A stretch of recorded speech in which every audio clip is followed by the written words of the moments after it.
ಮಹಿಮೆಗಾಗಿ ಬದುಕುವಂತೆ ಒಳ್ಳೆಯ ಮನಸ್ಸು ಎಲ್ಲರಿಗೆ ದಯಪಾಲಿಸಬೇಕೆಂಬುದಾಗಿ ನಿನ್ನಲ್ಲಿ ಬೇಡಿಕೊಡ್ತಾ ಇದ್ದೀನಿ ತಂದೆ. ಹೇಳುವಂಥ ನನ್ನನ್ನು ಕೇಳುವಂಥ ನಿನ್ನ ಮಕ್ಕಳನ್ನು ನಿನ್ನ ಕೈಗೊಪ್ಪಿಸಿಕೊಡ್ತಾ ಇದ್ದೇನೆ. ನೀವೇ ನಮ್ಮನ್ನು ನಿನ್ನ ಆತ್ಮದಿಂದ ಬಲಪಡಿಸಬೇಕೆಂಬುದಾಗಿ ಬೇಡುತ್ತಾ ಈ ಚಿಕ್ಕ ಪ್ರಾರ್ಥನೆ ನಿಮ್ಮ ಮುದ್ದು ಮಗನು ನಮ್ಮ ರಕ್ಷಕನಾದಂಥ ಯೇಸು ಕ್ರಿಸ್ತವರ ಪರಿಶುದ್ಧವಾದ ನಾಮದಲ್ಲಿ ಬೇಡಿ ಓದಿದ್ದೇನಪ್ಪ ತಂದೆಯೇ, ಆಮೆನ್. ಕ್ರಿಸ್ತವರ ಪರಿಶುದ್ಧವಾದ ನಾಮದಲ್ಲಿ ನಿಮ್ಮೆಲ್ಲರಿಗೂ ವಂದಿಸುವವನಾಗಿದ್ದೇನೆ. ದಯಮಾಡಿ ನಾನು ಹೇಳುವಂಥ ವಿಷಯ ನಮ್ಮೆಲ್ಲರನ್ನು ಪರಿಶೀಲನೆ ಮಾಡಿಕೊಳ್ಳುವಂಥ ವಿಷಯ. ಕ್ರಿಸ್ತನು ಏನು ಹೇಳಿದ್ದಾನೆ, ನಾವೇನು ಮಾಡ್ತಾ ಇದ್ದೀವಿ? ಕ್ರಿಸ್ತನು ಏನು ಹೇಳಿದ್ದಾನೆ, ನಾವು ಏನು ಮಾಡ್ತಾ ಇದ್ದೀವಿ?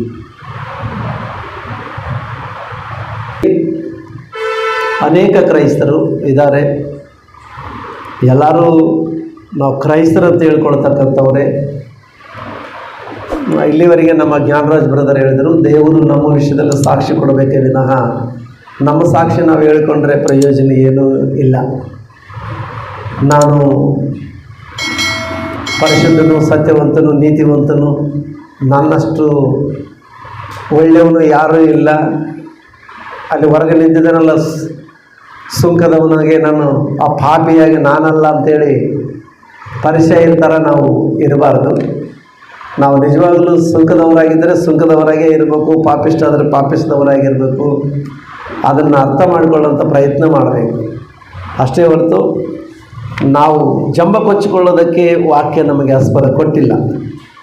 ವಾಕ್ಯದಲ್ಲಿ ಏನಿದೆಯೋ ಅದನ್ನು ನಾವು ಆಲೋಚನೆ ಮಾಡಬೇಕು. ಇರ್ತಕ್ಕಂಥ ವಿಷಯವನ್ನು ಕೂಲಂಕುಷವಾಗಿ ಆಲೋಚನೆ ಮಾಡಿಕೊಂಡು ನಮ್ಮ ಬದುಕನ್ನು ಸರಿಪಡಿಸ್ಕೊಳ್ಬೇಕು, ಸರಿದಿದ್ದುಕೊಳ್ಳಬೇಕು. ವಾಕ್ಯ ಏನಾಗಿದೆ ಅಂದರೆ ತಿದ್ದುವುದಕ್ಕಾಗತ್ತೆ. ಲೇಖನಗಳು ಯಾಕಿದ್ದಾವೆ? 66 ಪುಸ್ತಕಗಳು ಯಾಕಿದ್ದಾವೆ?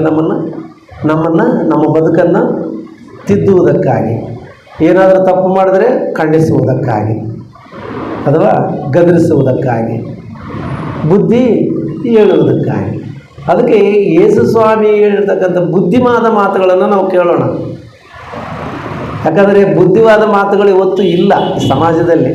ಅನೇಕ ಭಕ್ತಾದಿಗಳು ಅಂತ ಕಲಿಸ್ಕೊಂಡಂಥ ಬೋಧಕರಾಗಿರ್ಬೋದು ಇವತ್ತು ಸಮಾಜದಲ್ಲಿ ಹೆಂಗಿರೋದ್ರೆ, ಏನೋ ಒಂದು ಮೆರಿಕಲ್ ಮಾಡಬೇಕು, ಅದ್ಭುತ ಮಾಡಬೇಕು, ಸೂಚಕ ಕಾರ್ಯ ಮಾಡಬೇಕು ಅಂಥೇಳಿ ಗದ್ದಿಸುವಂಥ ವಾಕ್ಯ, ಗದರಿಸುವಂಥ ವಾಕ್ಯ, ಖಂಡಿಸುವಂಥ ವಾಕ್ಯ ಇವತ್ತು ಸಮಾಜದಲ್ಲಿ ಇಲ್ಲದೇ ಇರುವುದರಿಂದ ಕ್ರೈಸ್ತ ಸಮಾಜ ಒಂದು ರೀತಿಯಲ್ಲಿ ಹೇಳ್ಬೇಕಂದ್ರೆ ಹಾಳಾಗ್ತಾ ಇದೆ ಅಂತ ಹೇಳ್ಬೋದು.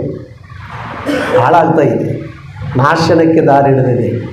ಯಾಕಂದರೆ ಯೇಸು ಕ್ರಿಸ್ತನು ಮಾತಾಡಿದಂಥ ಮಾತುಗಳು ಇವತ್ತು ಸಮಾಜದಲ್ಲಿ ಆತನ ಹಾಗೆ ಬೋಧಿಸುವವರು ಯಾರೂ ಇಲ್ಲ. ಇದು ನಾನು ಹೇಳುವ ಮಾತಲ್ಲ. ಯೇಸು ಕ್ರಿಸ್ತನು ಹುಟ್ಟುವುದಕ್ಕಿಂತ ಮುಂಚಿತವಾಗಿ ಕೂಡ ಯೇಸು ಕ್ರಿಸ್ತನ ಬೋಧನೆ ಥರ ಯಾರೂ ಮಾಡಿಲ್ಲ ಅಂಥೇಳಿ ಯೋಹಾನನು ಬರೆದ ಸುವಾರ್ತೆ 7ನೇ ಅಧ್ಯಾಯ 45ರಿಂದ 47 ವಚನಗಳವರೆಗೆ ಓದಿದರೆ ನಮಗೆ ಗೊತ್ತಾಗುತ್ತೆ. ಏನಂತ? ಆತನ ಹಾಗೆ ಯಾರೂ ಬೋಧಿಸುವವರು ಇಲ್ಲ ಅಂತ. ಯಾಕೆ ಯೇಸು ಕ್ರಿಸ್ತನ ಥರ ಬೋಧಿಸುವವರು ಇಲ್ಲ ಅಂತಂದರೆ, ಯೇಸು ಕ್ರಿಸ್ತನು ನೇರವಾಗಿ, ದಿಟ್ಟವಾಗಿ, ಖಂಡಿತವಾಗಿ ಉಪದೇಶ ಮಾಡುವಂಥವನು. ಹೌದಾ ಇಲ್ವಾ? ಆತನ ಹಾಗೆ ಯಾರೂ ಕೂಡ ಸಮಾಜವನ್ನು ಖಂಡಿಸಿ ಬೋಧನೆ ಮಾಡ್ತಕ್ಕಂಥವರು ಇವತ್ತಿನವರೆಗೂ ಕೂಡ ಭಾಳಷ್ಟು ಜನ ಇಲ್ಲ ಅಂತೇಳಿ ಹೇಳಲಿಕ್ಕೆ ನಾನು ಇಷ್ಟಪಡ್ತೇನೆ. ಏನೋ ಒಂದು ಹೇಳಿ ಸಮಾಜವನ್ನು ಒಪ್ಪಿಸುವಂಥ ಪ್ರಯತ್ನ ಮಾಡ್ತಾ ಇದ್ದಾರೆ. ವಾಕ್ಯದಲ್ಲಿ ಇದ್ದಿದ್ದು ಇದ್ದ ಹಾಗೆ ಹೇಳುವಂಥವರು ಕಡಿಮೆ ಆಗಿದೆ. ಮತ್ತೇನು ಬರೆಸುವಾರ್ತೆ 7ನೇ ಅಧ್ಯಾಯ ಕೊನೆಯ ವಚನ 28-29 ವಚನದಲ್ಲಿ ನೋಡಿದರೆ, ಆತನು ಎಲ್ಲರ ಹಾಗೆ ಬೋಧನೆ ಮಾಡಲಿಲ್ಲ ಅಂತ ನೋಡ್ರಿ. ಬೇಕಾದ್ರೆ ನಿಮ್ಮ ಬೈಬಲ್ ತೆಗೆದು ನೋಡ್ರಿ. ಮತ್ತೇನು ಬರೆಸುವಾರ್ತೆ 7ನೇ ಅಧ್ಯಾಯ 28-29ನೇ ವಚನವನ್ನು ನೋಡಿದಾಗ ಆತನು ಮಾತಾಡಿರ್ತಕ್ಕಂಥ ಮಾತುಗಳು ಹೆಂಗಿದವು ಅಂತೇಳಿ ವಾಕ್ಯ ನಮಗೆ ತಿಳಿಸಿಕೊಡ್ತಾ ಇದೆ ನೋಡ್ರಿ ಪ್ರಿಯರೇ. ಯೇಸು ಈ ಮಾತುಗಳನ್ನು ಹೇಳಿ ಮುಗಿಸಿದ ನಂತರ ಆ ಜನರ ಗುಂಪುಗಳು ಆತನ ಉಪದೇಶಕ್ಕೆ ಆಶ್ಚರ್ಯಪಟ್ಟು.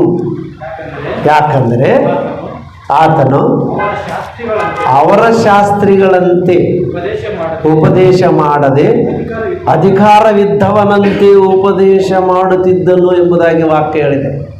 ಒಬ್ಬ ಮನುಷ್ಯನ ಮೇಲೆ ಅಧಿಕಾರ ಇದ್ದವನ ಹಾಗೆ ಉಪದೇಶ ಮಾಡಬೇಕಂತ, ಯಾರಿಗಾಗಲೇ ನೇರವಾಗಿ ಮಾತಾಡಬೇಕಂತ. ಏನಾದರೂ ಅನ್ಕೊಳ್ತಾರೋ ಅನ್ನೋಂಥ ರೀತಿಯಲ್ಲಿ ಬೋಧನೆ ಮಾಡಬಾರ್ದು.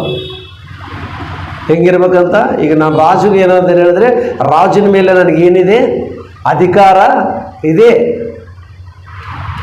ನಾವು ಪ್ರಸಂಗ ಮಾಡ್ತೇವೆ ಅಂತಂದರೆ ಅಧಿಕಾರ ಇದ್ದವರಂತೆ ಬೋಧನೆ ಮಾಡಬೇಕು. ಇವ್ರ ಮೇಲೆ ನನಗೆ ಅಧಿಕಾರ ಇದೆ, ಯಾಕಂದರೆ ಇದು ದೇವರ ಮಾತು. ಅಧಿಕಾರದಿಂದ ಉಪದೇಶ ಮಾಡಬೇಕು, ಮುಖ ನೋಡಿ ಉಪದೇಶ ಮಾಡಬಾರ್ದು.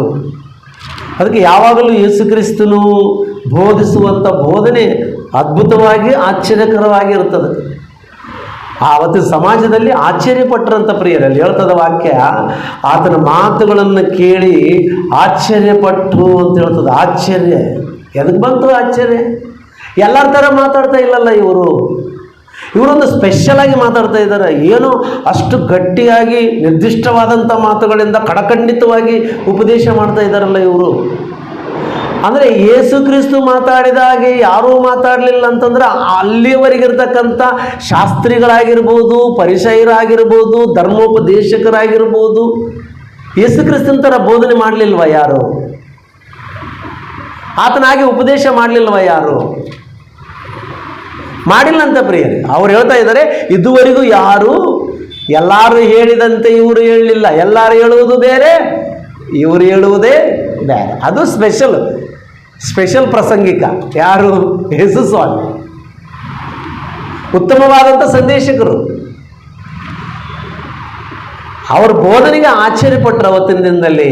ಇವತ್ತು ಯೇಸು ಕ್ರಿಸ್ತನ ಬೋಧನೆ ನಾವು ಮಾಡ್ತಾ ಇದ್ದೀವಿ, ಆಶ್ಚರ್ಯ ಅಂತಕ್ಕಂಥದ್ದು ಕಾಣಿಸ್ತಾ ಇಲ್ಲ. ಎಲ್ಲರ ಥರ ಇವರು ಒಂದು ಮಾತು, ಏನು ಅಮೆರಿಕದಿಂದ ಬಂದವನು ಅದೇ, ಆಸ್ಟ್ರೇಲಿಯಾದಿಂದ ಬಂದವನು ಅದೇ ಅದೇ ಅದೇ ಜಕ್ಕಯ್ಯ, ಅದೇ ಯಾರ್ದು ಯಾರು ಬಂದ್ರೂ ಮೂಲೋಪದೇಶಗಳನ್ನೇ ಮಾತ್ರ ಹೇಳುವಂಥವರಾಗಿದ್ದಾರೆ ಹೊರತು ಇದರಲ್ಲಿರ್ತಕ್ಕಂಥ ಜ್ಞಾನಾಂಶವನ್ನು ಸರಿಯಾದಂಥ ರೀತಿಯಲ್ಲಿ ಸಮಾಜಕ್ಕೆ ತಿಳಿಸಿಕೊಡುವಂಥವರು ಇಲ್ಲ ಅಂತೇಳಿ ವಾಕ್ಯ ನಮಗೆ ಬೋಧಿಸ್ತಾ ಇದೆ ಪ್ರಿಯರೇ. ಅದಕ್ಕಾಗಿ ಯೇಸು ಹೇಳಿದ್ದನ್ನು ನಾವು ಮಾಡ್ತಾ ಇದ್ದೀವ ಇಲ್ಲ? ಆತನು ಏನು ಬೇಡ ಅಂದಿದ್ದಾನೆ, ಏನು ಮಾಡಂದಿದ್ದಾನೆ, ಏನು ಬೇಡ ಅಂದಿದ್ದಾನೆ, ಏನು ಮಾಡಂದಿದ್ದಾನೆ. ಮಾಡಂದಿದ್ದನ್ನು ಬಿಟ್ಟು ಬೇಡ ಅಂದಿದ್ದನ್ನು ಮಾಡ್ತೀವಿ, ಬೇಡ ಅಂದಿದ್ದನ್ನು ಬಿಟ್ಟು ಮಾಡಂದಿದ್ದನ್ನು ಬಿಡ್ತೀವಿ. ಹೆಂಗಿದೆ ಅಂದರೆ ಇವತ್ತು ಕ್ರೈಸ್ತರು, ಫಾರ್ ಎಕ್ಸಾಂಪಲ್ ಆಗಿ ಇದು ಮತ್ತಾಯನ ಬರೆಸುವ ವಾರ್ತೆ 6ನೇ ಅಧ್ಯಾಯ 7ನೇ ವಚನ ತೆಗೆದು. ಮತ್ತಾಯನ ಬರೆಸುವ ವಾರ್ತೆ 6ನೇ ಅಧ್ಯಾಯ 7ನೇ ವಚನ. ನೀವು ಪ್ರಾರ್ಥನೆ ಮಾಡುವಾಗ ಅಜ್ಞಾನಿಗಳ ಹಾಗೆ ಹೇಳಿದ್ದನ್ನೇ ಸುಮ್ಮನೆ ಹೇಳಬೇಡ್ರಿ. ದೇವರ ಹತ್ರ ಏನು ಮಾತಾಡ್ತಾರಂತೆ ಇವರು? ಹೇಳಿದ್ದನ್ನೇ ಹೇಳ್ಕೊಂಡು ಕುದುರ್ತಾರಂತ ದೇವರಿಗೆ. ಒಂದು ವಿಷಯ ಬಂತು ಅಂದರೆ ಒಂದು ವಿಷಯದಲ್ಲಿ ಎಷ್ಟು ಸಲ ಪ್ರಾರ್ಥನೆ ಮಾಡ್ತೀರಾ? ಏನು ಬೇಕಾಗಿತ್ತು ನಿನಗೆ? ಒಂದು ಬೈಕ್ ಬೇಕಾಗಿತ್ತು ನಿನಗೆ, ಒಂದು ಕಾರ್ ಬೇಕಾಗಿತ್ತು ನಿನಗೆ. ಏನು ಮಾತಾಡ್ತೀವಿ ದೇವ್ರ ಹತ್ರ? ಅದನ್ನೇ ಒಂದು ಸಲ ನಿನ್ನ ಮಗ ಬಂದು ಏನಾದರೂ ಬೇಕಾಗಿತ್ತು, ಒಂದು ಸಲ ಬಿಟ್ಟು 4 ಸಲ ಕೇಳಿದಂದ್ರೆ ಏನಂತೀರಿ ನೀವು? ಏನಂತೀರ? ಅವನಿಗೇನೋ ಬೇಕಾಗಿತ್ತು, ದುಡ್ಡು ಬೇಕಾಗಿತ್ತು, ಅಥವಾ ಏನೋ ಕಾಲೇಜಿಗೆ ಬೇಕಾಗಿತ್ತು, ಸಂಬಂಧಪಟ್ಟಂಥ ಒಂದು ವಸ್ತು ಬೇಕಾಗಿತ್ತು, ಬುಕ್ಕು ಅಥವಾ ಏನೋ ಬೇಕಾಗಿತ್ತು ಅವನಿಗೆ. ಅವನು ಒಂದು ಸಲ ಬಿಟ್ಟು 4 ಸಲ ಕೇಳಿದ್ರೆ ನೀವೇನಂತೀರ? ನಾನು ಕಿವುಡ, ಒಂದು ಸಲ ಹೇಳಿದ್ದು ಅರ್ಥ ಆಗಲ್ಲ ನನಗೆ, ಪದೇ ಪದೇ ಅದೇ ವಿಷಯ ಹೇಳ್ತೀಯಲ್ಲ. ವ್ಯರ್ಥವಾದಂಥ ಮಾತುಗಳನ್ನು ಪ್ರಾರ್ಥನೆಯಲ್ಲಿ ಉಪಯೋಗ ಮಾಡಬೇಡ್ರಿ ಅಂತ ಹೇಳ್ತಾ ಇದೆ. ವ್ಯರ್ಥವಾದಂಥ ಶಬ್ದಗಳನ್ನು ಪ್ರಾರ್ಥನೆಯಲ್ಲಿ ಉಪಯೋಗ ಮಾಡಬೇಡ್ರಿ. ಮತ್ತೆ ಏನು ಮಾತಾಡಬೇಕು ದೇವರ ಹತ್ರ? ನಾವೇನು ಮಾತಾಡ್ತೀವಿ? ಕೇಳಿದ್ದನ್ನೇ ಕೇಳ್ತೀವಿ, ಹೇಳಿದ್ದನ್ನೇ ಹೇಳ್ತೀವಿ. ಉದ್ದ ಇರಬೇಕು ಪ್ರಾರ್ಥನೆ ಅಂತೇಳಿ 1 ಅವರ್ ಪ್ರಾರ್ಥನೆ ಮಾಡಬೇಕು, 2 ತಾಸು ಪ್ರಾರ್ಥನೆ ಮಾಡಬೇಕು, ಕನಿಷ್ಠ 30 ನಿಮಿಷ ಆದರೂ ಪ್ರಾರ್ಥನೆ ಮಾಡಬೇಕು, 20 ನಿಮಿಷ ಪ್ರಾರ್ಥನೆ ಮಾಡಬೇಕು ಅಂತೇಳಿ ರಿಪ್ಲೈ ಮಾಡಿ ಅದೇ ಸದ್ದಿ ಮಾತಾಡ್ತಾ ಇರ್ತೇವೆ. ಅದರಿಂದ ಅದೇನು ಲವರ್ಸ್ ಮಾತಾಡ್ದಂಗೆ ಮಾತಾಡ್ತಿರ್ತಾರೆ ದೇವ್ರ ಹತ್ರ. ಒಂದು ಹುಡುಗ ಹುಡುಗಿ ಮಾತಾಡ್ತಿರ್ತಾರೆ, ಫೋನ್ ಹಚ್ಕೊಂಡು ಮಾತಾಡ್ತಿರ್ತಾರೆ 1 ಅವರ್ ಆಯ್ತು, 2 ಅವರ್ ಆಯ್ತು, ಎಲ್ಲ ಮಾತು ಮುಗಿದಿರ್ತಾವ. ಇವನಂತಾನ ಮತ್ತೇನು ಹೇಳ, ಅವಳು ಹೇಳ್ತಾಳೆ ನೀನೇ ಹೇಳ್ಬೇಕು ಮತ್ತೇನು. ಅಲ್ಲಿ ಏನಿಲ್ಲ ಹೇಳೋದಕ್ಕೆ, ಸಬ್ಜೆಕ್ಟ್ ಇಲ್ಲ ಅಲ್ಲಿ, ಮುಗಿಸು, ಫೋನ್ ಇಟ್ಬಿಡು ಅಂತ ಹೇಳ್ತಾನ. ಇಲ್ಲ ಇವ ಹೇಳಲ್ಲ, ಇವ ಹಾಡಿದ್ದನ್ನೇ ಆಡ್ತಿರ್ತಾನೆ, ಅವಳು ಹೇಳಿದ್ದನ್ನೇ ಹೇಳ್ತಿರ್ತಾಳೆ. ಎಷ್ಟು ತಾಸನೆ ದೇವರ ಹತ್ರ ಮಾತಾಡಿದ್ರೆ ಏನು ಮಾತಾಡ್ತೀವಿ ಅಂತ ನಾನು ಕೇಳ್ತೀನಿ. ಏನು ಮಾತಾಡ್ತೀವಿ? ಇಲ್ಲಿ ಹೇಳ್ತಾನ, ವ್ಯರ್ಥವಾದಂಥ ಮಾತುಗಳನ್ನು ಸುಮ್ಮನೆ ದೇವರ ಮುಂದೆ ಮಾತಾಡಬೇಡ್ರಿ. ಪ್ರಾರ್ಥನೆಯಲ್ಲಿ ಲಾಂಗ್ ಪ್ರಾರ್ಥನೆ, ಮೊಣಕಾಲು ಚಿಪ್ಪೆಲ್ಲ ಕರಿಗೋಗಿರ್ಬೇಕು, ಹಂಗೆ ಪ್ರಾರ್ಥನೆ ಮಾಡಬೇಕು. ಆ ಥರ ಪ್ರಾರ್ಥನೆ ಮಾಡ್ಬೇಕಂತೇಳಿ ಪ್ರಾರ್ಥನೆ ಮಾಡ್ತಿರ್ತಾರೆ. ಬಳಸಿದ ಮಾತು ಬಳಸಿಕೊಂತ, ಆಡಿದ ಮಾತು ಆಡ್ಕೊತ ಅಲ್ಲಿ ಹೇಳ್ತಾ ಇದ್ದಾನೆ, ಸುಮ್ಮನೆ ನಿನಗೆ ಏನು ಬೇಕು, ಅಲ್ಲಿ ಸಬ್ಜೆಕ್ಟ್ ಏನಿದೆ, ಏನು ಸಬ್ಜೆಕ್ಟ್ ಒಯ್ದಿದ್ದೆ ದೇವ್ರ ಬಳಿಗೆ, ಏನು ವಿಷಯ ಒಯ್ದಿದ್ದೆ ದೇವ್ರ ಬಳಿಗೆ, ನೀನು ಆ ವಿಷಯ ಮಾತಾಡು ಅಷ್ಟೇ ಅಲ್ವಾ. ಒಂದು MLA ಬಳಿಗೆ ಆಯಿತು, ಒಂದು MP ಬಳಿಗೆ ಆಯಿತು, ಒಂದು ಮುಖ್ಯಮಂತ್ರಿ ಬಳಿಗೆ ಆಯಿತು, ಒಂದು DC ಬಳಿಗೆ ಆಯಿತು, ಹೋದಾಗ ನಾವೇನು ಎಲ್ಲ ಊರು ಸುದ್ದೆಲ್ಲ ಮಾತಾಡ್ತೀವಿ, ನಾವೇನು ವಿಷಯ ಇತ್ತು ಅದು ವಿಷಯ ಮಾತಾಡ್ತೀವಿ ಹೇಳ್ರಿ ನೋಡೋಣ, ಹೇಳ್ರಿ ಸರ್. ನಾವು ಏನು ವಿಷಯ ತಿಳಿಸ್ಬೇಕಾಗಿತ್ತು ಆ ವಿಷಯ ಮಾತ್ರ ಅವ್ರ ಹತ್ರ ಮಾತಾಡ್ತೀವಿ ಅಷ್ಟೇ, ಕೈ ಕಟ್ಕೊಂಡು ನಿಂದಿರ್ತೀವಿ. ಓಕೆ ನಾನು ಮಾಡ್ತೀನಿ, ನೀವು ಹೋಗಿರಂದ್ರೆ ನಮಸ್ಕಾರ ಸರ್ ಬಂದ್ಬಿಟ್ಟು. ಒಬ್ಬ DC ಹತ್ರ ಹೋಗಿ ಎಷ್ಟು ಮಾತಾಡ್ಬೇಕು ಅಷ್ಟೇ ಮಾತಾಡ್ತೀರಿ, ಏನು ಬೇಕಾಗಿತ್ತು ಅದೇ ಮಾತಾಡ್ತೀರ. ನೀವು ದೇವ್ರ ಹತ್ರ ಏನು ಮಾತಾಡಿದ್ರೆ ನಡೀತಿದೆ ಅಂತ ಅಂದ್ಕೊಂಡಿದ್ದೀರಾ ನೀವು? ಆಲೋಚನೆ ಮಾಡಿ. ಅಲ್ಲಿ ಹೇಳ್ತಾ ಇದ್ದಾನೆ, ನಾನು ಏನಂದ್ರೆ ಸುಮ್ಮನೆ ಮಾತಾಡಬೇಡ್ರಿ ದೇವ್ರ ಹತ್ರ. ತೆಲುಗಿನಲ್ಲಾದ್ರೆ ವ್ಯರ್ಥమైన ಮಾಟಲು ಪಲುಕೊದ್ದು, ವ್ಯರ್ಥವಾದ ಮಾತುಗಳನ್ನು ಆಡಬೇಡ ದೇವ್ರ ಮುಂದೆ. ನಿನ್ನ ವಿಷಯನ ಏನು ಒಯ್ದಿದ್ದು ಅದನ್ನು ಮಾತ್ರ ದೇವ್ರ ಮುಂದೆ ಮಾತಾಡು, ಅದು ಮುಗಿಸ್ಕೊಂಡು ಬಂದ್ಬಿಡು. ಆ ಪ್ರಾರ್ಥನೆ ಮುಗಿಸೋಕೆ ಎಷ್ಟು ಟೈಮ್ ಬೇಕ್ರಿ? ಒಂದು 5 ನಿಮಿಷ ಅಥವಾ 10 ನಿಮಿಷ ಅಷ್ಟೇ ಅಲ್ಲ. ಯಾಕೆ ಬೇಕು ನಿನಗೆ? ಮತ್ತೇನದು ಯಾವ ಪ್ರಾರ್ಥನೆ ಅಂತಾರೆ ಅದನ್ನು? ಚೈನ್ ಪ್ರಾರ್ಥನೆ. ಒಂದೇ ವಿಷಯನ ಒಂದೇ ಸಬ್ಜೆಕ್ಟ್ ಇಟ್ಕೊಂಡಿರ್ತಾರೆ. ಇಲ್ಲಿ 100 ಮಂದಿ ಇದ್ರೆ 100 ಮಂದಿ ಮಾಡ್ತಾರೆ ಪ್ರಾರ್ಥನೆ. ಒಬ್ಬೊಬ್ಬನ 10 ನಿಮಿಷ ಅಂದ್ರೆ 100 ಮಂದಿ ಎಷ್ಟು ಸಲ ಆಯ್ತು? ಇಲ್ಲಿ ಒಂದು 20-30 ಜನ ಇದ್ರೆ 20-30 ಜನಕ್ಕೆ ಒಬ್ಬೊಬ್ಬರಿಗೆ 10 ನಿಮಿಷ ಕೊಟ್ಟರೆ ಎಷ್ಟು ಗಂಟೆ ಆಗ್ತದೆ ಹೇಳ್ರಿ? ಒಬ್ಬೊಬ್ಬನಿಗೆ 10 ನಿಮಿಷ ಪ್ರಾರ್ಥನೆ ಕೊಟ್ಟರೆ ಅದೇ ಮಾತಾಡ್ತಾನೆ ದೇವರ ಅಂತಾನ. ಒಬ್ರು ಹೇಳಿದ್ರೆ ಅಲ್ಲೇನು ಇಷ್ಟು ಮಂದಿ ಹೇಳ್ಬೇಕು ನನಗೆ? ಅಂದ್ರೆ ನಾನು ಅಷ್ಟು ಬಂಡನ ಏನು? ಅಷ್ಟು ನಾನು ಕಿವಿ ಕೇಳಲ್ವಾ? ಅಥವಾ ನಾನು ಯಾರ ಮೇಲಾದ್ರೂ ಡಿಪೆಂಡ್ ಆಗಿದ್ದೀನ? ಇವ್ರು ರಾಜು ಹೇಳಿದ್ರೆ ಮಾತ್ರ ಕೇಳ್ತೀನಿ, ಇಲ್ಲ ಕುಶಲ್ ಹೇಳಿದ್ರೆ ಮಾತ್ರ ಕೇಳ್ತೀನಿ, ಇಲ್ಲಾಂದ್ರೆ ಸಾರವ್ರು ಹೇಳಿದ್ರೆ ಮಾತ್ರ ಕೇಳ್ತೀನಿ, ಯಾರು ಹೇಳಿದ್ರೆ ಕೇಳಲ್ಲ ಅಂತಾನೆ ಏನು ಚಕ್ರಣ್ಣ ಕುಂತಾನ ದೇವರು? ಯಾರು ಹೇಳಿದ್ರೆ ಪ್ರಾರ್ಥನೆ ತಾನೆ, ಯಾರು ಮಾಡಿದ್ರೆ ಪ್ರಾರ್ಥನೆ ತಾನೆ. ಎಲ್ಲರೂ ಪ್ರಾರ್ಥನೆ ಮಾಡಬೇಕು ಒಂದೇ ವಿಷಯಕ್ಕಾಗಿ ಜೋರಾಗಿ. ಅನ್ಯರ ಥರ ಅದು ತೆಲುಗು ಬೈಬಲ್ ಇದೆ ನಿಮ್ಮಲ್ಲಿ, ಅನ್ಯಲು ಒಲೆ ಅಂತ. ನಾನು ಅನ್ಯರ ಥರ, ಅನ್ಯ ಜನರ ಥರ ಆಡಿದ್ದನ್ನೇ ಆಡಬಾರ್ದು ಅಂತ. ಅನ್ಯ ಜನರು ಪ್ರಾರ್ಥನೆ ಬೇರೆ, ನಮ್ಮ ಪ್ರಾರ್ಥನೆಗಳು ಬೇರೆ. ಅನ್ಯ ಜನರು ಹೆಂಗಿರ್ತದ? ಒಂದ ತೆಲುಗುಂಡೆ ಚದವಮ್ಮ. అన్య జనుల వలె వ్యర్థమైన మాటలు పలుకుకుడి. ಅನ್ಯ ಜನರು ಪ್ರಾರ್ಥನೆ ಅಂತ ವ್ಯರ್ಥವಾದ ಮಾತುಗಳು ಮಾತಾಡಿ ದೇವ್ರ ಮುಂದೆ. ಅಂದರೆ ಅನ್ಯ ಜನರು ಪ್ರಾರ್ಥನೆ ಒಂದು ಸಂದರ್ಭದಲ್ಲಿ ಮಾಡಿದರು, ಭಕ್ತನು ಪ್ರಾರ್ಥನೆ ಮಾಡಿದರು. ಯಾರು ಪ್ರಾರ್ಥನೆ ಕೇಳಿದರು? ಅನ್ಯ ಜನರು ಎಷ್ಟು ಪ್ರಾರ್ಥನೆ ಮಾಡಿದರು, ಭಕ್ತರು ಎಷ್ಟು ಪ್ರಾರ್ಥನೆ ಮಾಡಿದರು. ಒಂದು ಸಂದರ್ಭನ ಜ್ಞಾಪಕ ಬರಬೇಕು ನಿಮಗೆ. ಇಲ್ಲಿ ದೈವ ಸೇವಕರು ಯಾರಾದರೂ ಇದ್ದರೆ ಸಡನ್ ಆಗಿ ಜ್ಞಾಪಕ ಬರಬೇಕು. ಅನ್ಯ ಜನರು ಪ್ರಾರ್ಥನೆ ಮಾಡಿದರು, ಭಕ್ತರು ಪ್ರಾರ್ಥನೆ ಮಾಡಿದರು. ಇವರೆಷ್ಟೊತ್ತು ಪ್ರಾರ್ಥನೆ ಮಾಡಿದರು, ಅವರೆಷ್ಟೊತ್ತು ಪ್ರಾರ್ಥನೆ ಮಾಡಿದರು. ಸಂದರ್ಭ ನೆನಪಿರಬೇಕು. ಏಲಿಯಾ ಮತ್ತು ಬಾಳಾದೇವತೆ ವಿಗ್ರಹನ ಪೂಜೆ ಮಾಡುವಂಥ ಪೂಜಾರಿಗಳು 450 ಜನ ಪೂಜಾರಿಗಳು ಸೇರಿ ಮುಂಜಾನೆ ನೈವೇದ್ಯ, ಸೂರ್ಯೋದಯ ಮೊದಲುಗೊಂಡು ಸೂರ್ಯಾಸ್ತದವರೆಗೆ, ಮುಂಜಾನೆಯಿಂದ ಸಾಯಂಕಾಲದವರೆಗೆ ಪ್ರಾರ್ಥನೆ ಮಾಡಿದರು ಅವರು. ಅಬ್ಬಬ್ಬಬ್ಬ, ಅವರು ಪ್ರಾರ್ಥನೆ ಅಂತಲ್ಲ, ಗಾಯಗಳು ಮಾಡ್ಕೊಂಡ್ರು, ಡ್ಯಾನ್ಸ್ ಮಾಡಿದ್ರು, ಕೂಗಾಡಿದ್ರು. ಅಪ್ಪ ದೇವರೇ, ಅಮ್ಮ ತಾಯಿ, ಮಹಾತಾಯಿ ಮಹಾಲಕ್ಷ್ಮಿ ಎಲ್ಲಿದ್ದವ, ಬಾಯವ್ವ ನಮ್ಮ ಬಳಿಗೆ ಬಂದು ಈ ಬೆಂಕಿ ಹಚ್ಚವ್ವ, ಈ ದಹನ ಬಲಿಯನ್ನು ಸುಟ್ಟು ಬೂದಿ ಮಾಡವ್ವ ಅಂತೇಳಿ ಮುಂಜಾನೆಯಿಂದ ಸಾಯಂಕಾಲಕ್ಕೆ ಪ್ರಾರ್ಥನೆ ಮಾಡಿದರು. ವ್ಯರ್ಥವಾದ ಪ್ರಾರ್ಥನೆ ಅಂತ. ಅದಕ್ಕೆ ತೆಲುಗಿನಲ್ಲಿ ಹೇಳ್ತಾನ, ವ್ಯರ್ಥమైన ಪದವನ್ನು ಉಪಯೋಗಿಸೊದ್ದು. ಅಂದರೆ ವ್ಯರ್ಥವಾದ ಶಬ್ದಗಳನ್ನು ದೇವರ ಮುಂದೆ ಮಾತಾಡಬೇಡ. ಇವ್ರದ್ದೆಲ್ಲ ಮುಗಿತಾ, ಸಾಯಂಕಾಲ 6 ಗಂಟೆ ಐತೆ, ನಿನ್ನ ತೆಗಿರನ್ನ ಎಲ್ಲ ತೆಗಿಸ್ಬಿಟ್ನ. ಈತ ಬೇರೆ ಬಲಿಪೀಠವನ್ನು ಕಟ್ಟಿದ, ಕಟ್ಟಿಗೆ ತಂದ, ಮಾಂಸ ಹಾಕಿದ, ಅದರಲ್ಲಿ ನೀರು ಹಾಕಿದ, ಪ್ರಾರ್ಥನೆ ಮಾಡಿದ. ಎಷ್ಟೊತ್ತು ಪ್ರಾರ್ಥನೆ ಮಾಡಿದ್ನಪ್ಪ? ಒಂದು ಅರ್ಧ ತಾಸು ಮಾಡಿದ್ನ ಪ್ರಾರ್ಥನೆ. ಎಷ್ಟೊತ್ತು? ಅಬ್ರಹಾಮು, ಇಸಾಕು, ಇಸ್ರೇಲ್ ದೇವರೇ, ಯೆಹೋವನೇ, ನನ್ನ ಮನವಿಯನ್ನು ಆಲಕಿಸು. ಇಗೋ ಆಕಾಶದಿಂದ ಬೆಂಕಿ ಬಂದು ಇದನ್ನು ದಹನ ಬಲಿ ಮಾಡಲಿ. ದಗ್ಗಂತ ಬಂತು, ಹತ್ಕೊಂಡ್ಬಿಡ್ತು, ಬೂದಿ ಆಗಿಬಿಡ್ತು. ಎಷ್ಟೊತ್ತು ಮಾಡಬೇಕಾಗಿದ್ದು ಪ್ರಾರ್ಥನೆ ಅಂತ ನಮಗಿಲ್ಲಿ ಅರ್ಥ ಆಗ್ತಾ ಇದೆ. ಏನು ಶಬ್ದಗಳನ್ನು ಉಪಯೋಗ ಮಾಡಿದ ಏಲಿಯನ್ ನಮಗಿಲ್ಲಿ ಅರ್ಥ ಆಗ್ತದೆ. ಆ ಸಂದರ್ಭ, ಸಬ್ಜೆಕ್ಟ್ ಏನಿದೆ ಅದನ್ನು ಮಾತಾಡಿದಷ್ಟೇ. ಈಗ ಏನು ಬೇಕಾಗಿತ್ತು? ಆಕಾಶದಿಂದ ಬೆಂಕಿ ಬರಬೇಕಾಗಿತ್ತು ಅಷ್ಟೇ. ಈಗ ನಿನಗೆ ಏನು ರೋಗ ಬಂದಿದೆ? ದೇವರೇ, ನನಗೆ ಆರಾಮಿಲ್ಲ, ಸೇವೆಗೆ ಹೋಗ್ಬೇಕಂತ ಮಾಡಿನಿ, ಆರೋಗ್ಯ ಚೆನ್ನಾಗಿಲ್ಲ, ದೇವರೇ ನನಗೆ ಆರೋಗ್ಯ ಕೊಡು, ಸೇವೆಗೆ ಹೋಗ್ತೀನಿ, ನಿನ್ನ ನಾಮಕ್ಕೆ ಸ್ತೋತ್ರ, ಆಮೇನ್, ಮುಗಿತು.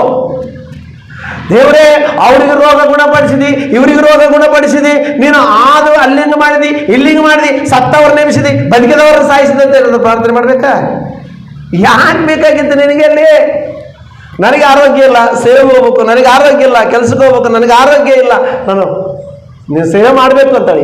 ಏನು ಸಂದರ್ಭ ಇದನ್ನು ಅದಕ್ಕೆ ಬಳಸು. ಅದಕ್ಕೆ ಇಲ್ಲಿ ಹೇಳ್ತಾನ, ಅದನ್ನು ಬಳಸಬೇಡ ಅಂತದನ್ನ, ಆತನು ಬಳಸಬೇಡ, ವ್ಯರ್ಥವಾದ ಶಬ್ದಗಳನ್ನು ಬಳಸಬೇಡ ಅಂತ ಆತ ಹೇಳಿದಾನೆ. ನಾವು ಅದನ್ನು ಬಳಸ್ತಾ ಇದ್ದೀವಿ. ಯೇಸು ಸ್ವಾಮಿ ಏನು ಹೇಳಿದ್ದಾನೆ, ನಾವೇನು ಮಾಡ್ತಾ ಇದ್ದೀವಿ?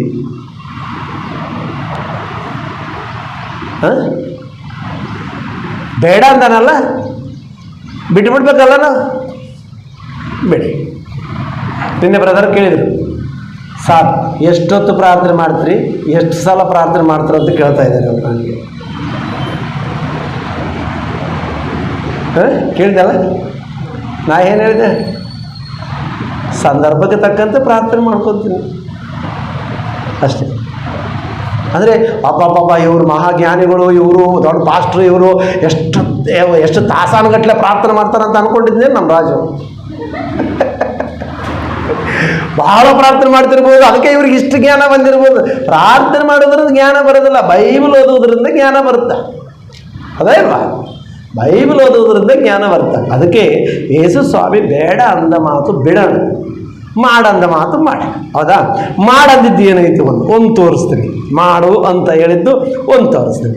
ಮತ್ತೆ ಬರೆಸುವ ವಾರ್ತೆ 5ನೇ ಅಧ್ಯಾಯ, ಅಲ್ಲೇ ಇದ್ದೀವಲ್ಲ, ಮತ್ತೇನು ಬರ್ಸೋದು 5ನೇ ಅಧ್ಯಾಯ, 6ನೇ ಅಧ್ಯಾಯದಲ್ಲಿ ಇದ್ದೀವಲ್ಲ, 5ನೇ ಅಧ್ಯಾಯಕ್ಕೆ ಬನ್ನಿ. 44-45ನೇ ವಚನ ಓದ್ರಿ ಪ್ರಿಯರೇ. ಆದದರಿಂದ ನಿಮಗೆ ಹೇಳುವುದೇನೆಂದರೆ, ನಿಮ್ಮ ವೈರಿಗಳನ್ನು ಪ್ರೀತಿಸಿರಿ, ನಿಮ್ಮನ್ನು ಹಿಂಸೆ ಪಡಿಸುವವರಿಗೋಸ್ಕರ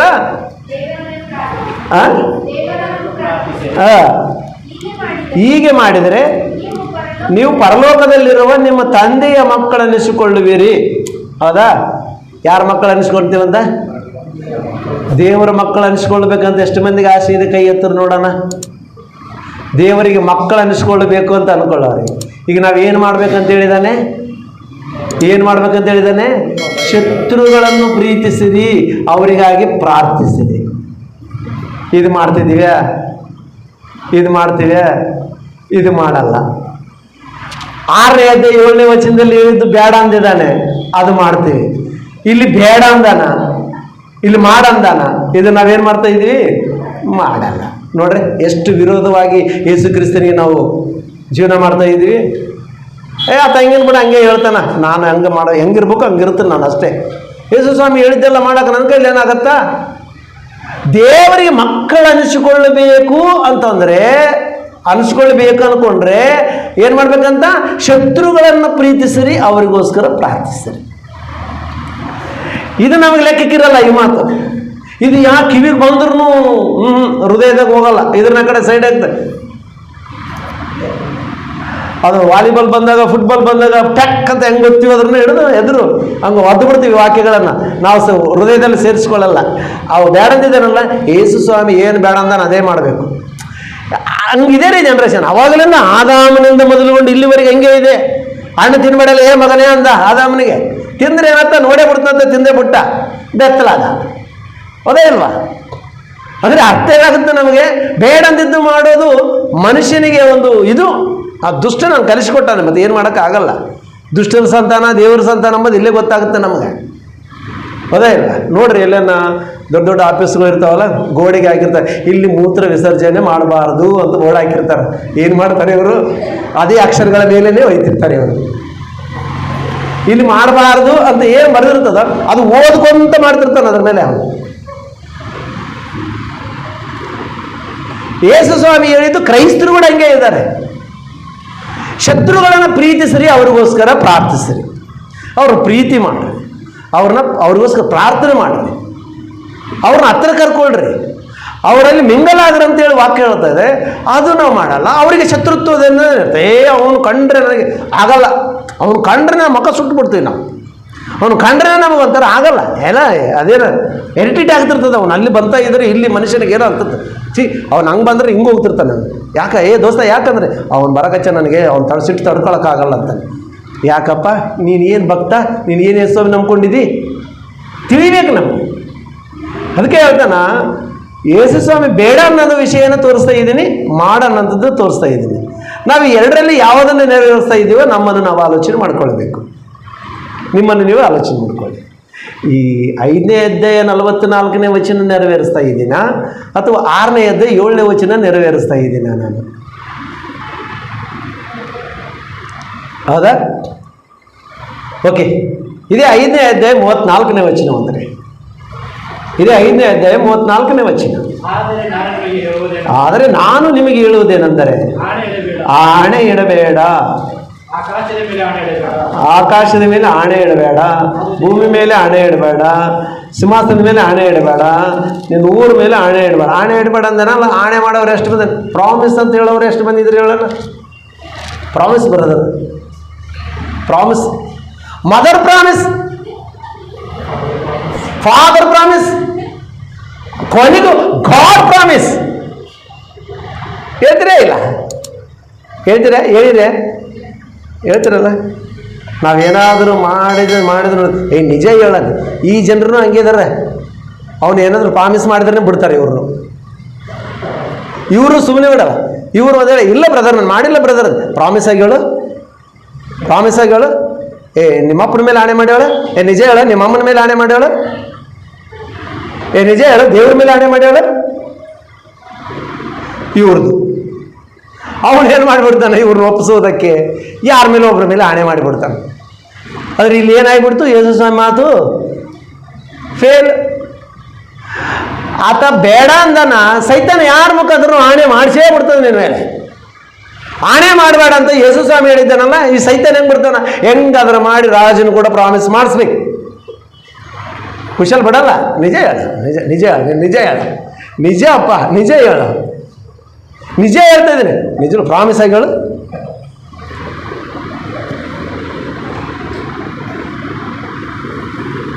ಇದು ದುಷ್ಟನ ಆಲೋಚನೆ.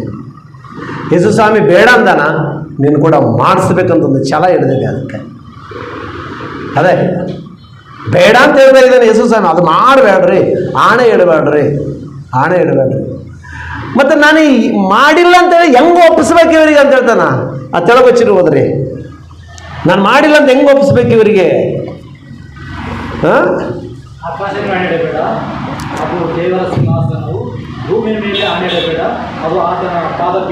37ನೇ ವಚನ. ಆದರೆ ನಿಮ್ಮ ಮಾತು ಹೌದಾದರೆ ಹೌದು, ಅಲ್ಲವಾದರೆ ಅಲ್ಲ ಎಂದಿರಲಿ. ಇದಕ್ಕಿಂತ ಹೆಚ್ಚಾದದ್ದು ಸೈತಾನನಿಂದ ಬಂದಿದ್ದು. ಇದಕ್ಕಿಂತ ಹೌದಂದ್ರೆ ಹೌದು, ನಾನು ಮಾಡೀನಿ ಬ್ರದರ್, ಸಾರಿ ಬ್ರದರೇ, ಮಾಡಬಾರ್ದಾಗಿತ್ತು, ತಪ್ಪು ಮಾಡಿದ್ದೀನಿ, ಹೇಳ್ಬಾರ್ದಾಗಿತ್ತು ನಿಮ್ಮ ವಿಷಯದಲ್ಲಿ, ಹಂಗೆ ನಾನು ಹೇಳ್ಬಾರ್ದಾಗಿತ್ತು, ಹೇಳಿದ್ದೀನಿ ಬ್ರದರ್, ನಾನು ತಪ್ಪೇ ಬ್ರದರ್, ಸಾರಿ ಕ್ಷಮಿಸ್ರಿ, ನಾನು ಇನ್ನೊಂದ್ಸಲ ಆ ಥರ ಮಾಡಲ್ಲ. ಒಪ್ಕೊಂಬಿಡು.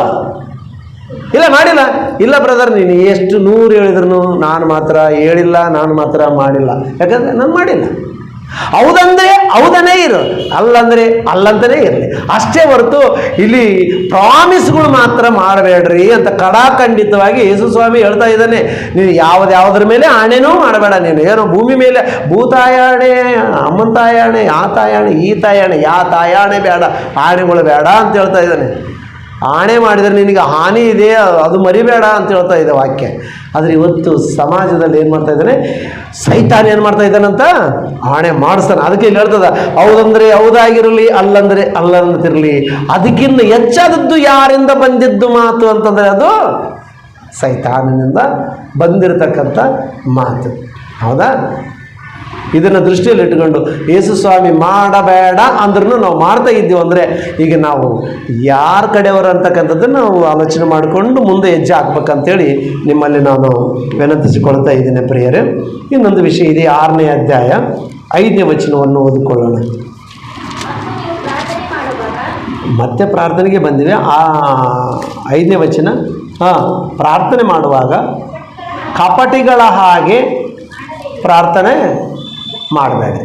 ಕಪಟಿಗಳ ಹಾಗೆ ಪ್ರಾರ್ಥನೆ ಮಾಡಬೇಡ್ರಿ. ಕಪಟಿಗಳು ಹೆಂಗೆ ಮಾಡ್ತಾರ್ರಿ ಪ್ರಾರ್ಥನೆ?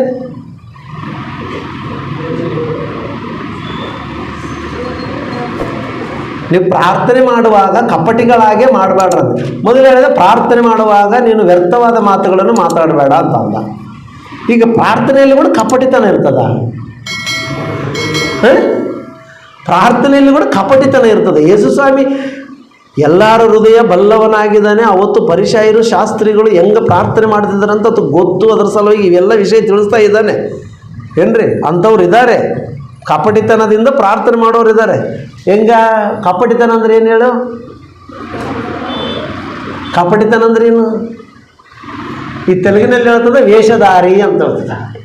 ವೇಷ ಹಾಕೊಂಡು ಮಾಡಬೇಡ. ಒಳಗೊಂದು ಇಟ್ಟುಕೊಂಡಿದ್ದೆ ಮೇಲೆ ಸುಮ್ಮನೆ ರಾಜನ ಮನೆಗೆ ಹೋಗಿ ನೀನು ಪ್ರಾರ್ಥನೆ ಮಾಡೋಕ್ಕೆ. ಈಗ ಎಲ್ಲರೂ ಮೆಚ್ಚಬೇಕಾದ್ರೆ ರಾಜನ ಧಾರಾಳವಾಗಿ ಆಶೀರ್ವಾದ ಮಾಡ್ಬೇಕು. ಈಗ ಒಳಗೆ ಕೂತಿರ್ತದೆ ರಾಜನ ಮೇಲೆ ನನಗೆ ಇವನು ಹಾಳಾಗ್ಬೇಕಂತಲೇ ಮನಸ್ಸಿನಲ್ಲಿ ಇರುತ್ತೆ. ಎಲ್ಲರೂ ನೋಡ್ಬೇಕನ್ನೋದಕ್ಕೆ ಕಪಟ ಅಂದರೆ ವೇಷ. ಮೇಲೆ ಒಂಥರ ಮಾತಾಡ್ತದೆಯೋ, ಒಳಗೆಲ್ಲ ಬೇರೆ ಇದೆ ಆಲೋಚನೆಗಳು. ಅದಕ್ಕೆ ಪ್ರಾರ್ಥನೆ ಮಾಡುವಾಗ ದುಷ್ಟಾಲೋಚನೆಯಿಂದ ಪ್ರಾರ್ಥನೆ ಮಾಡಬೇಡ ಅಂತ ಹೇಳ್ತಾ ಇದ್ದಾನೆ. ಕಪಟಿತನ ಇರಬಾರದು, ವೇಷಧಾರಣ ಇರಬಾರದು, ವೇಷ ಹಾಕ್ಕೊಳ್ಬಾರದು. ಎಲ್ಲರೂ ನೋಡುವ ಹಾಗೆ ಅಂತ ಹೇಳ್ತಾ ಅಲ್ಲಿ ತೆಳಗಲ್ಲಿ ಓದಿದ್ರೆ ಅವರು ಎಲ್ಲರೂ ಜನರು ಮೆಚ್ಚಬೇಕಂತೇಳಿ ಅವರು ಬೀದಿಗಳಲ್ಲಿಯೂ ಚೌಕಗಳಲ್ಲಿಯೂ ಸಭಾಮಂದಿರಗಳಲ್ಲಿಯೂ ಹೋಗಿ ದೊಡ್ಡದಾಗಿ ಕಿರಿಚಿ ಪ್ರಾರ್ಥನೆ ಮಾಡ್ತಾರಂತವರು. ಎಲ್ಲರೂ ನೋಡುವ ಹಾಗೆ ಮೆಚ್ಚುವ ಹಾಗೆ ಪ್ರಾರ್ಥನೆ. ಆ ಪ್ರಾರ್ಥನೆ ಹೃದಯದಲ್ಲಿರಲ್ಲಂತೆ, ಕೊನೆ ತುಟಿಗಳಿಂದ ಮಾಡತಕ್ಕಂಥ ಪ್ರಾರ್ಥನೆ ಅಂತ. ಒಳಗಿನ ಭೂಷಣ ಬೇರೆ, ವೇಷ ಬೇರೆ ಇದೆ ಅಂತೆ. ಅದನ್ನು ಕಪಟಿತನ ಅಂತದ. ಯೇಸು ಸ್ವಾಮಿ ಮಾಡಬೇಡ ಅನ್ನೋದನ್ನು ಬಿಟ್ಟು ಬಿಡೋಣ ಪ್ರಿಯರೇ. ಅದಕ್ಕೆ ಆ ಕಪಟಿತನ ಬೇಡ, ಆ ವ್ಯರ್ಥವಾದಂಥ ಮಾತು ಬೇಡ, ಆ ಹಾಣೆ ಇಡುವಂಥದ್ದನ್ನು ಕೂಡ ನಾವು ಮಾಡಬಾರದು. ಇವು ಮಾಡಲಾರ್ದಂಥ ವಿಷಯಗಳು. ಅದಕ್ಕೆ ಯೇಸು ಸ್ವಾಮಿ ಏನು ಹೇಳ್ಯಾನ, ನಾವು ಏನು ಮಾಡ್ತಾ ಇದ್ದೀವಿ ಅಂತಕ್ಕಂಥದ್ದನ್ನು ಸ್ವಲ್ಪ ಕ್ಲೂ ಕೊಡ್ತಾ ಇದ್ದೀನಿ ನಾನು. ಓಕೆ, ಇನ್ನೂ ಒಂದೆರಡು ವಿಷಯನ ನಾವು ಆಲೋಚನೆ ಮಾಡೋಣ. ಯಾಕೋಬನು ಬರೆದಂಥ ಪತ್ರಿಕೆ. ನಾವು ಸಭೆಯಲ್ಲಿದ್ದಾಗ, ದೇವರ ಮಕ್ಕಳಾಗಿದ್ದಾಗ ನಮ್ಮಲ್ಲಿ ಇರಲಾರ್ದಂಥ ವಿಷಯಗಳು, ಇವು ಇರಬಾರ್ದಂಥ ವಿಷಯಗಳಿವೆಲ್ಲ. ಒಂದು ವ್ಯರ್ಥವಾದಂಥ ಮಾತು, ಎರಡನೇದು ಆಣೆ ಇರಬಾರ್ದಂಥ, ಮೂರನೇದು ಏನು ವೇಷಧಾರಣೆ ಇರಬಾರ್ದಂಥ. ಈಗ ನಾಲ್ಕನೇದು ನೋಡ್ಕೊಳ್ಳೋಣ ಪ್ರಿಯರೇ. ಯಾಕೋಬನು ಬರೆದ ಪತ್ರಿಕೆ 2ನೇ ಅಧ್ಯಾಯ ಪ್ರಾರಂಭ ವಚನದಿಂದ ನಾವು ಓದಿಕೊಳ್ಳೋಣ. ನನ್ನ ಸಹೋದರರೇ, ಪ್ರಭಾವವುಳ್ಳ ಕರ್ತನಾದ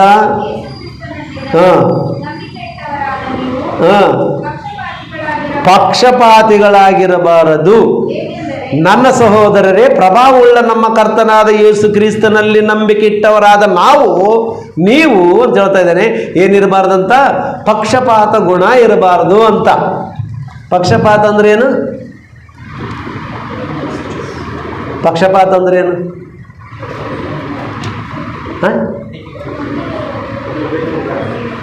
ಹೇಳ್ರಿ ಬ್ರದರ್, ಯಾರಂದ್ರೆ ಹೇಳ್ರಿ, ನೀವು ಹೇಳ್ರಮ್ಮ. ಒಬ್ರಿಗೊಂದು ರೀತಿ, ಇನ್ನೊಬ್ರಿಗೆ ಇನ್ನೊಂದು. ಒಂದು ಕಣ್ಣಾಗ ಬೆಲ್ಲ, ಒಂದು ಕಣ್ಣಾಗ ಸುಣ್ಣ. ಅದೇ ಅಲ್ಲ ದ್ವಿಮನಸ್ಸು. ಒಬ್ಬರನ್ನ ಒಂದು ರೀತಿ ಪ್ರೀತಿ ಮಾಡೋದು, ಇನ್ನೊಬ್ಬರನ್ನ ಇನ್ನೊಂದು ರೀತಿ ಪ್ರೀತಿ ಮಾಡೋದು. ಈಗ ರಾಮ್ ಸಾರ್ನ ಒಂದು ರೀತಿ ಪ್ರೀತಿ ಮಾಡೋದು, ನನ್ನೊಂದು ಪ್ರೀತಿ ಮಾಡೋದು, ಅಥವಾ ನನಗೊಂದು ಬೆಲೆ ಕೊಡೋದು, ನಮ್ಮ ಅಂಜಿ ಬ್ರದರ್ಗೊಂದು ಬೆಲೆ ಕೊಡೋದು, ಜ್ಞಾನರಾಜ್ಗೊಂದು ರೀತಿ ನೋಡೋದು, ಅಂಜಿನೊಂದು ರೀತಿ ನೋಡೋದು. ಹೌದಾ? ನಿಮ್ಗೆ ಅರ್ಥ ಆಗಕ್ಕೆ ಕೇಳ್ತೀರಿ. ಮತ್ತು ನೀವು ನಿಮ್ಮ ಪ್ರೀತಿಯಲ್ಲಿ ಪಕ್ಷಪಾತ ಅಂತ ನೀವು ಅಂದ್ಕೊಂಡಿದ್ದೀರಾ? ಏನು ಸಾರು ಏಟ್ನಲ್ಲಿ ಮಾತು ಏಟು ಗಟ್ಟಿಗೆ ಪಡ್ಕೊಂಡು ಅಂತ ಆ ಥರ ಅಂದ್ಕೊಳ್ಬೇಡ್ರಿ ದಯವಿಟ್ಟು. ನಿಮ್ಗೆ ಅರ್ಥ ಆಗೋದಕ್ಕೆ ಕೇಳ್ತಾ ಇದ್ದೀನಿ. ಯಾಕಂದ್ರೆ ನಮ್ಮದು ನಾವೇ ಹೇಳ್ಕೊಳ್ಬೇಕಲ್ಲ. ಅಂದರೆ ಪಕ್ಷಪಾತ ಅಂತಂದರೆ ದ್ವಿಮನಸ್ಸುಳ್ಳವನು, ಎರಡೂ ಗುಣ, ಒಬ್ರಿಗೊಂದು ರೀತಿ ಇನ್ನೊಬ್ರಿಗೆ ಇನ್ನೊಂದು ರೀತಿ ಅಂತೇಳಿ ಅದು ತೆಳಗೆ ಹೇಳ್ತಾ ಇದ್ದಾನೆ. ನಾನು ಹೇಳೋದು ಬೇಕಾಗಿಲ್ಲ, ಆ ವಚನ ತೆಳಗಿನ ವಚನ ಹೇಳ್ತಾನೆ. ಈಗಿರೋದಾಗಿ ಹೇಗೆಂದರೆ ಅವನು ಓದಮ್ಮ, ಒಬ್ಬ ಮನುಷ್ಯನು ಓದಪ್ಪ ಚಿನ್ನದ ಉಂಗುರವನ್ನು ಶೋಭಾಯಮಾನವಾದ ವಸ್ತ್ರಗಳನ್ನು ಧರಿಸಿಕೊಂಡು ಬಂದ ಒಬ್ಬನು ನಿಮ್ಮ ಚರ್ಚಿಗೆ, ನಿಮ್ಮ ಮಂದಿರಕ್ಕೆ ಅಥವಾ ನಿಮ್ಮ ಮನೆಗೆ, ಚರ್ಚಿಗೆ ಅನ್ಕೊಳ್ಳೋಣ, ಒಬ್ಬನು ಭಾಳ ಟಿಪ್ ಟಾಪ್ ಆಗಿ ಬಂದ, ಸೂಟು ಬೂಟು ಹಾಕ್ಕೊಂಡು, ಕೈ ತುಂಬ ಉಂಗುರಗಳು ಇಟ್ಕೊಂಡು, ಅವು ಕೊಳ್ಳಗೆ ಸರ ಹಾಕ್ಕೊಂಡು, ಬಂಗಾರ ಸರ ಹಾಕ್ಕೊಂಡು, ಟಿಪ್ ಸೂಟು ಹಾಕ್ಕೊಂಡು ಬಂದ ನಿಮ್ಮ ತಲೆಗೆ.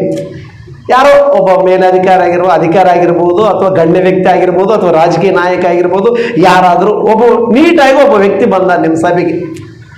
ಅವನಿಂದನೇ ಇನ್ನೊಬ್ಬನು ಬಡವ ಬಂದ, ಸರಿಯಾದ ರೀತಿಯಲ್ಲಿ ಬಟ್ಟೆ ಇಲ್ಲ, ಅರಕು ಬಟ್ಟೆ, ಮಾಸಿದ ತಲೆ, ಸರಿಯಾಗಿ ಸಿಸ್ಟಮ್ ಇಲ್ಲ. ಅವನು ಇಬ್ಬರು ಬಂದ್ರಿ. ಈಗ ಇಬ್ಬರು ಬಂದರೆ ನೀವು ಏನು ಮಾಡ್ತೀರಿ ಹೇಳ್ರಿ? ಅವರಿಬ್ಬರು ಬಂದರು, ಅವರಿಬ್ಬರಿಗೆ ನೀವು ಒಳಗೆ ಕರಿಬೇಕು, ಎಲ್ಲಿ ಯಾರನ್ನ ಕುಂದ್ರಿಸ್ತೀರಿ ಹೇಳ್ರಿ?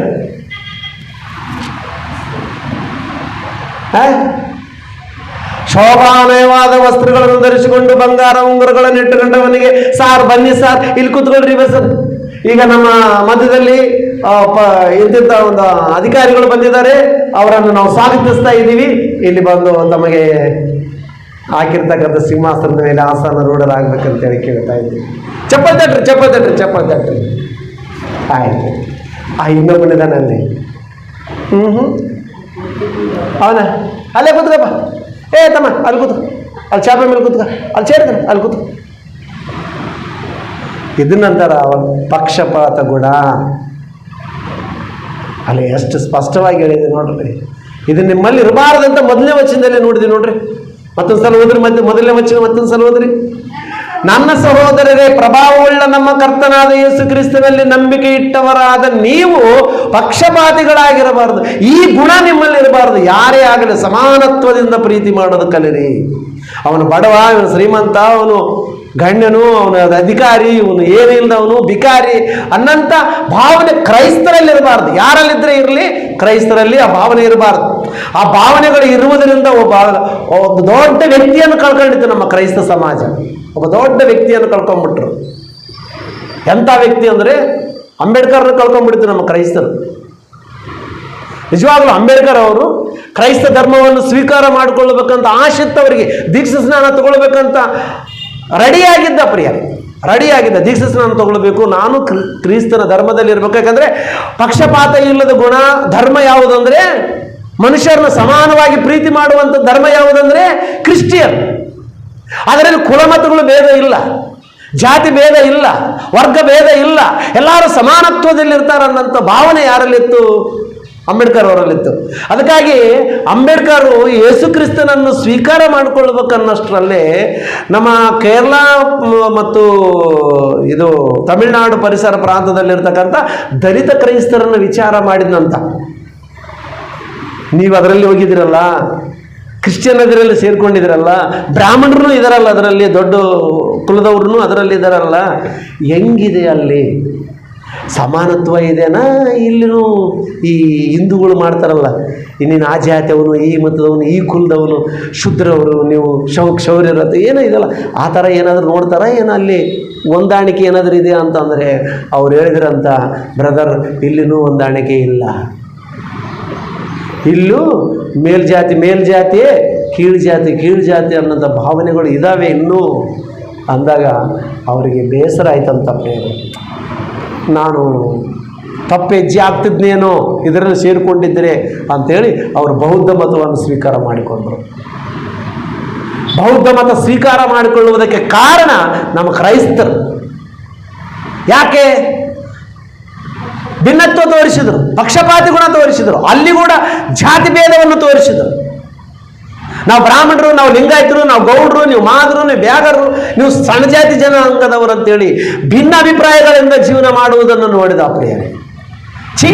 ಇದರಲ್ಲಿ ಇನ್ನೂ ಇದೇನ ವಾಕ್ಯದಲ್ಲಿ ಏನಿದೆ? ಪಕ್ಷಪಾತ ಗುಣ ನಿಮಗಿರಬಾರ್ದಂತ ವಾಕ್ಯ ಹೇಳ್ತಾ ಇದೆ. ಇಲ್ಲಿನೂ ಪಕ್ಷಪಾತ ಗುಣಗಳಿದಾವಲ್ಲ ಅಂತೇಳಿ ಅವರು ಬೇರೆ ಧರ್ಮವನ್ನು ಸ್ವೀಕಾರ ಮಾಡಿಕೊಳ್ಳುವುದಕ್ಕೆ ಅವಕಾಶ ಮಾಡಿಕೊಟ್ಟಿತ್ತು ನಮ್ಮ ಕ್ರೈಸ್ತ ಸಮಾಜ. ಇಲ್ಲದ್ರೆ ಇವತ್ತು ನಮ್ಮ ಕ್ರೈಸ್ತತ್ವದಲ್ಲಿ ಇರ್ತಿದ್ದ ಯಾರು? ಅಂಬೇಡ್ಕರ್ ಅವರು ಕಳ್ಕೊಂಡ್ರು. ಅದಕ್ಕೆ ಪೇತ್ರನ ಯಾಕೋಬನು ಹೇಳ್ತಾ ಇದ್ದಾನೆ, ನೀವು ಕ್ರಿಸ್ತನಲ್ಲಿರುವುದರಿಂದ ನಿಮ್ಮಲ್ಲಿ ಏನಿರಬಾರದು. ಇದೆಯಲ್ಲ ನಮ್ಮಲ್ಲಿ ಭಿನ್ನ ಮತಸ್ಥ ಇದೆಯಲ್ಲ, ಭಿನ್ನಾಭಿಪ್ರಾಯಗಳಿದಾವಲ್ಲ. ಒಳ್ಳೆ ಬಟ್ಟೆ ಇನ್ಶರ್ಟ್ ಹಾಕ್ಕೊಂಡು ಶೂಟ್ ಬೂಟ್ ಹಾಕ್ಕೊಂಡು ಅವ್ರಿಗೆ ಒಂದು ರೀತಿ, ಬಟ್ಟೆ ಇಲ್ಲದವ್ರಿಗೆ ಒಂದು ರೀತಿ, ಭಿಕಾರಿಗಳಿಗೊಂದು ರೀತಿ, ಇದೆಲ್ಲ ಮಾಡ್ತೀವಲ್ಲ ನಾವು ಕೂಡ. ಇಂಥವೆಲ್ಲ ಇದಾವಲ್ಲ ನಮ್ಮಲ್ಲಿ ಇನ್ನೂ ಪಕ್ಷಪಾತ ಗುಣಗಳು. ಇದು ಬೇಡ ಅಂತ ಹೇಳಿದಾನಲ್ಲ ಯೇಸು ಸ್ವಾಮಿ. ಇನ್ನೂ ಯಾಕೆ ಅದರಲ್ಲಿ ನಾವು ಜೀವನ ಮಾಡೋದಿಲ್ಲ? ಬೈಬಲ್ನಲ್ಲಿ ಯೇಸು ಸ್ವಾಮಿ ಏನು ಹೇಳ್ತಾ ಇದ್ದಾನ, ಕ್ರಿಸ್ತನ ಏನು ಹೇಳ್ತಾ ಇದ್ದಾನ, ಅದನ್ನು ನಾವು ಮಾಡ್ತಾ ಇದ್ದೀವಿ ಅಂತ ನನ್ನ ಪ್ರಶ್ನೆ. ಮಾಡ್ತಾ ಇಲ್ಲ, ಬೇಡ ಅಂತ ಹೇಳ್ತಾ ಇದ್ದಾನೆ. ಇದು ನಿಮ್ಮಲ್ಲಿ ಇರಬಾರದು, ಇವು ನಿಮ್ಮಲ್ಲಿ ಇರಬಾರದು. ನಾವೆಲ್ಲರೂ ಒಗ್ಗಟ್ಟಾಗಿರಬೇಕು. ಕ್ರೈಸ್ತರಂದ ಮೇಲೆ ಯಾವ ಏನಿರಬಾರದು? ಮೊದಲನೇದು ಏನು ಹೇಳಿದೆ ನಾನು? ವ್ಯರ್ಥವಾದಂಥ ಮಾತುಗಳು ಪ್ರಾರ್ಥನೆಯಲ್ಲಿ ಅಲ್ಲ, ಮನುಷ್ಯರ ಹತ್ರನೇ ವ್ಯರ್ಥವಾಗಿ ಮಾತಾಡಬಾರ್ರ ಅಂತ ಹೇಳ್ಯಾನ. ಅದೇ ಇಲ್ವಾ? ಮತ್ತೊಂದು ಸುವಾರ್ತೆ 12ನೇ ಅಧ್ಯಾಯ 36-37ನೇ ವಚನದಲ್ಲಿ ಏನು ಹೇಳ್ತಾನೆ? ಮನುಷ್ಯರು ಸುಮ್ಮನೆ ಮಾತಾಡುವ ಪ್ರತಿಯೊಂದು ಮಾತಿನ ವಿಷಯದಲ್ಲಿ ಲೆಕ್ಕ ಕೊಡಬೇಕಂತೆ. ಮನುಷ್ಯರ ಮಧ್ಯದಲ್ಲೇ ವ್ಯರ್ಥವಾದ ಮಾತು ಮಾತಾಡಿದ್ರೆ ಲೆಕ್ಕ ಕೊಡ್ಬೇಕಂದಾಗ ದೇವರ ಹತ್ರ ವ್ಯರ್ಥವಾದ ಮಾತು ವೇಷ ಅಲ್ಲೇ ಆಗ್ತೀಯ. ದೇವ್ರ ಮುಂದೆ ನೀನು ದೇವ್ರ ಮುಂದೆ ವೇಷ ಹಾಕ್ಬೇಡ. ನೀನು ಮನುಷ್ಯರ ಮುಂದೆ ವೇಷ ಹಾಕಿದ್ರೆ ನಡೀತದೇನು? ನೀವೆಲ್ಲರೂ ಸೇರಿ ನನ್ನ ಮುಂದೆ ವೇಷ ಹಾಕಿದ್ರೆ ನಡೀತದೇನೋ? ಅಥವಾ ನಾನು ನಿಮ್ಮ ಮುಂದೆ ವೇಷ ಹಾಕಿದ್ರೆ ನಡೀತದೇನೋ? ದೇವ್ರ ಮುಂದೆ ವೇಷ ಹಾಕಿದರೆ ನಡೆಯೋದಲ್ಲ. ವ್ಯರ್ಥವಾದ ಮಾತುಗಳು ಮಾತಾಡಿದ್ರೆ ನಡೆಯುತ್ತೆ. ವ್ಯರ್ಥವಾದ ಮಾತಾಡಬಾರ್ದು, ವೇಷಧಾರಣೆ ಆಗಿರ್ಬೋದು, ಆಣೆ ಇಡಬಾರದು, ಆಮೇಲೆ ಪಕ್ಷಪಾತ ಗುಣ ಇರಬಾರದು. ಅದೇ ಅಲ್ವಾ? ಕಪಟಿಗಳಾಗಿ ಇರಬಾರದು. ಇವೆಲ್ಲ ಕೂಡ ಮಾಡಬಾರ್ದು ಅಂದಾನ. ಇವ್ಯಾವ ಕೂಡ ತೆಗೆದಾಕ್ರಿ. ಇವಿದ್ದರೆ ನಿಮ್ಮಲ್ಲಿ ತೆಗೆದಾಕ್ರಿ. ಇದು ಯಾವ ಕೂಡ ನಿಮ್ಮಲ್ಲಿ ಇರಬಾರ್ದು ಅಂತೇಳಿ ವಾಕ್ಯ ಸ್ಪಷ್ಟವಾಗಿ ನಮಗೆ ಹೇಳಿಕೊಡ್ತಾ ಇದೆ ಪ್ರಿಯರೇ. ಅಂದಮೇಲೆ ನಾವು ಏನು ಮಾಡ್ತಾ ಇದ್ದೀವಿ ಇವತ್ತು? ಕ್ರೈಸ್ತರ ಸಮಾಜದಲ್ಲಿ ಈ ಲಕ್ಷಣಗಳೆಲ್ಲ ಕಾಣ್ತೀವಲ್ಲ ನಾವು. ಈ ಲಕ್ಷಣಗಳೆಲ್ಲವೂ ಕಾಣ್ತಾ, ಎಲ್ಲ ಪ್ರತಿಯೊಬ್ಬ ಮನುಷ್ಯನಲ್ಲಿ ಈ ಲಕ್ಷಣಗಳಿದೆ. ಭೇದಗಳಿದ್ದಾವೆ ನಮ್ಮಲ್ಲಿ. ಹೌದಾ? ಏನ್ರಿ, ಒಂದು ವಚನ ತೋರಿಸ್ತೀನಿ. ಗಲಾತ್ಯದವರಿಗೆ ಬರೆದಂಥ ಪತ್ರಿಕೆ 3ನೇ ಅಧ್ಯಾಯ 26, 27, 28 ವಚನಗಳನ್ನು ಓದೋಣ.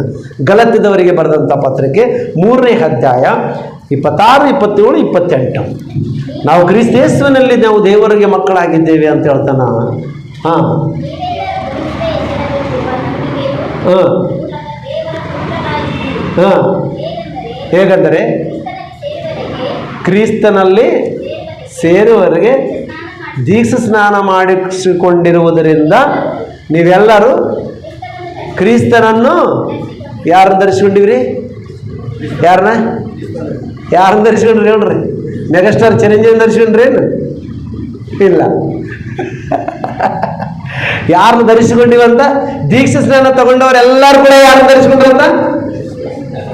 ಕ್ರಿಸ್ತನನ್ನು ಧರಿಸ್ಕೊಂಡು. ಹೌದಾ?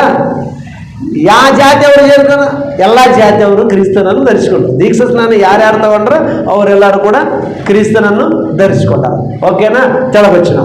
ಇದರಲ್ಲಿ ಗ್ರೀಕರಾಗಲಿ, ಯಹೂದ್ಯರನ್ನಾಗಲಿ, ಸ್ವತಂತ್ರರಾಗಲಿ, ದಾಸರಾಗಲಿ, ಗಂಡಾಗಲಿ, ಹೆಣ್ಣಾಗಲಿ ಎಂಬ ಭೇದಗಳು ಇರಬಾರದು. ನಾವೆಲ್ಲರೂ ಕ್ರಿಸ್ತನಲ್ಲಿ ಒಂದಾಗಿದ್ದೀವಿ ಅಂತ ಹೇಳ್ತಾರೆ. ಬರೀ ಎಲ್ಲರೂ ಕೂಡ ಒಂದೇ ಅನ್ನೋಂಥ ಭಾವನೆ ಯಾವಾಗ ಬರುತ್ತೋ ಅವರೇ ನಿಜವಾದಂಥ ಕ್ರೈಸ್ತರು. ನಾವು ಇನ್ನೂ ಜಾತಿ ಮತಗಳ ಬೇತದೆ ನಮ್ಮ ಮಾನವಿಯಲ್ಲಿ. ನಮ್ಮ ಮಾನವಿಯಲ್ಲೇ ಕೇಳ್ತಿರ್ತಾರೆ, ಸಾರ್ ನಿಮ್ಮದ್ರಾಗ ಬಂದೀವಿ ಸಾರ್ ಅಂತಿರ್ತಾರೆ ನನಗೆ. ಅವಾಗ ಅಂತಿರ್ತಾರ, ನಾವು ನಿಮ್ಮದ್ರಾಗ ಬಂದೀವಿ ಸಾರ್, ನಿಮ್ಮದ್ರಾಗ ಬಂದೀವಿ ಸಾರ್. ನಾವು ಯಾರಾದ್ರಾಗ ಬಂದಾರಂತೆ? ನಿಮ್ಮದ್ರಾಗ ಬಂದೀವಿ ಸರ್. ನಾ ಕೇಳಿದೆ, ನಾನು ಮಾದಗ ನೀನು ಮಾದಗ ಏನಂತ ಕೇಳಿದೆ. ನಾನು ಮಾದಗ, ನೀನು ಮಾದಗ ಆಗಿದ್ದೀಯಾ? ಕ್ರೈಸ್ತನಾಗಿದ್ದೀಯಾ? ಯಾರಾಗಿದೀಯ ನೀನು? ನಿಮ್ಮದ್ರ ಬಂದೀವಿ ಸರ್,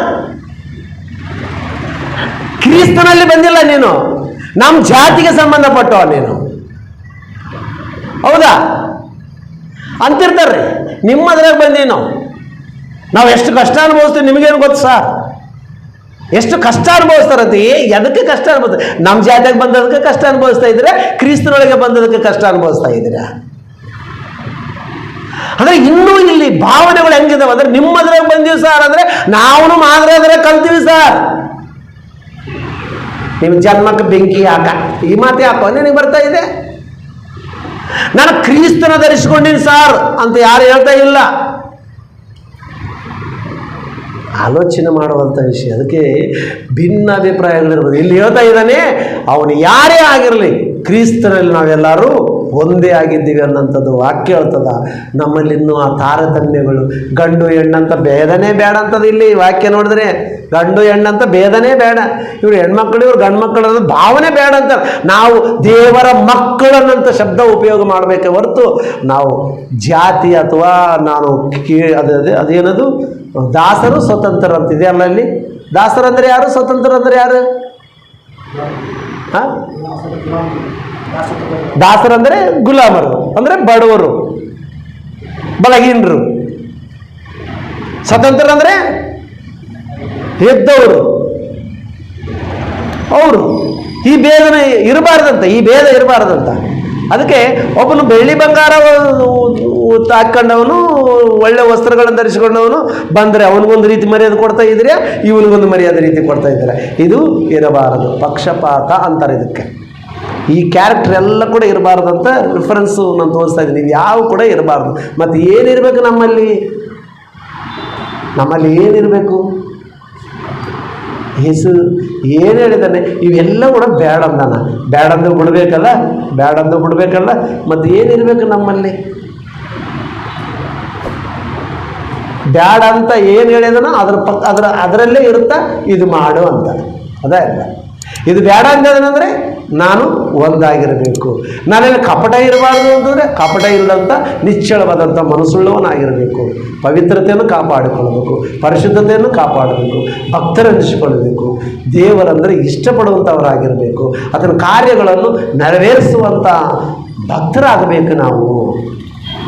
ಅದನ್ನು ಬಿಟ್ಟು ನಾವು ಇವತ್ತು ಏನಾಗ್ತಾ ಇದ್ದೀವಿ ಅಂತ. ಅದಕ್ಕೆ ಗಲಾತ್ಯದವರಿಗೆ ಬರೆದ ಪತ್ರಿಕೆಯಲ್ಲಿ 6ನೇ ಅಧ್ಯಾಯ 10ನೇ ವಚನವನ್ನು ಓದ್ರಿ ಪ್ರಿಯರೇ. ನಾವು ಮಾಡ್ತಕ್ಕಂಥ ಕಾರ್ಯವನ್ನು ಹೇಳ್ತಾ ಇದ್ದಾನೆ ನೋಡ್ರಿ ಪ್ರಿಯರೇ. ನಾವೇನು ಮಾಡಬೇಕು? ಆದುದರಿಂದ ಸಮಯವಿರಲಾಗಿ ಎಲ್ಲರಿಗೆ ಒಳ್ಳೆಯದನ್ನೇ ಮಾಡ್ರಿ, ಯಾರಿಗೆ ಕೆಟ್ಟದ್ದು ಮಾಡ್ಬೇಕಂತ ಆಲೋಚನೆ ಮಾಡಬೇಡ್ರಿ. ದಯಮಾಡಿ ಹೇಳ್ತೀನಿ, ಅವನು ಶತ್ರುವಾದರೂ ಪರವಾಗಿಲ್ಲ, ಅವನಿಗೆ ಒಳ್ಳೆಯದನ್ನು ಬಯಸ್ರಿ ಅಂತ ಹೇಳ್ತಾ ಇದ್ದಾನೆ. ಅವನು ಏನಾಗಿದ್ರೆ ಶತ್ರುವಾಗಿದ್ರೂ ಪರವಾಗಿಲ್ಲ, ಅವನ ವಿಷಯದಲ್ಲಿ ನಾವು ಏನು ಬಯಸ್ಬೇಕಂತ, ಏನು ಮಾಡ್ಬೇಕಂತ? ಒಳ್ಳೇದು. ಅವನು ಒಳ್ಳೇದು ಮಾಡು. ಒಂದಲ್ಲ ಒಂದಿನ ಅವನು ಸತ್ಯ ತಿಳ್ಕೊತಾನ. ನಾನು ಇಷ್ಟೆಲ್ಲ ಅವನ್ನ ದ್ವೇಷ ಮಾಡಿದ್ರು ಕೂಡ ಅವನು ನನಗೆ ಒಳ್ಳೇದು ಬಯಸ್ತಾ ಇದ್ದಾನಲ್ಲ ಅಂತ ಅವನು ಒಂದಿನ ನಿನ್ನ ಕ್ರಿಯೆಗಳನ್ನು ನೋಡಿ ಕ್ರಿಸ್ತನ ಪಾದ ಸನ್ನಿಧಾನದಲ್ಲಿ ಬಂದು ಸೇರ್ತಾನೆ. ನಾವು ಅವನು ದ್ವೇಷ ಮಾಡಿದಂತ ಹೋದರೆ ಅವನು ಇನ್ನೂ ದ್ವೇಷ, ಅವನು ತಿಳಿಯಲಾರದೆ ದ್ವೇಷ ಕಟ್ಟಿಕೊಂಡ, ನಾವು ತಿಳಿದು ದ್ವೇಷ ಕಟ್ಟಿಕೊಂಡು ಅವನ ಮೇಲೆ ಕಕ್ಷ ಇಟ್ಟುಕೊಂಡ್ರೆ ಪ್ರಯೋಜನ ಏನು ಪ್ರಿಯರೇ? ಅದಕ್ಕೆ ಹೇಳ್ತಾನ, ಕಾಲವಿರಲಾಗಿ ಸಮಯವಿರಲಾಗಿ ಹೇಳ್ತಾ ಇದ್ದಾನೆ, ಎಲ್ಲರಿಗೂ ಕೂಡ ಒಳ್ಳೆಯದನ್ನು ಮಾಡ್ರಿ. ವಿಶೇಷವಾಗಿ ಅನ್ನೋ ಶಬ್ದ ಇಟ್ಟಿದ್ದಾನೆ ಅಲ್ಲಿ, ವಿಶೇಷವಾಗಿ. ಓದಮ್ಮ ಈಗ. ಮುಖ್ಯವಾಗಿ ಒಂದೇ ಮನೆಯವರಂತಿರುವ ಕ್ರಿಸ್ತ ನಂಬಿಕೆ ಉಳ್ಳವರ ಮಾಡೋಣ. ಏನು ಮಾಡೋಣ? ಅವರಿಗೆ ಒಳ್ಳೆಯದನ್ನು ಮಾಡೋಣ. ವಿಶೇಷವಾಗಿ ಕ್ರೈಸ್ತರು ನಾವು ಮೊದಲು ಒಂದಾಗಬೇಕಂತ ಹೇಳ್ತಾ ಇದ್ದಾನೆ. ನಾವು ಒಂದೇ ಮನೆಯವರಂತ ಇದ್ದೀವಿ. ನಾವು ಯಾವ ಸಭೆ ಆಗಿರ್ಬೋದು, ಯಾವ ಡಿನೋಮಿನೇಷನ್ ಆಗಿರ್ಬೋದು, ಯಾವ ಸಂಸ್ಥೆ ಆಗಿರ್ಬೋದು, ಮೊದಲು ನಾವು ಕ್ರೈಸ್ತರು ಅನ್ನೋದು ಮರಿಬಾರದು. ನಾವು ಮೊದಲು ಯಾರನ್ನೋದು ಮರಿಬಾರದು? ಕ್ರೈಸ್ತರು, ಕ್ರಿಸ್ತನ ರಕ್ತದಲ್ಲಿ ತೊಳೆಯಲ್ಪಟ್ಟವರನ್ನ ಅದು ಮರಿಬಾರದು.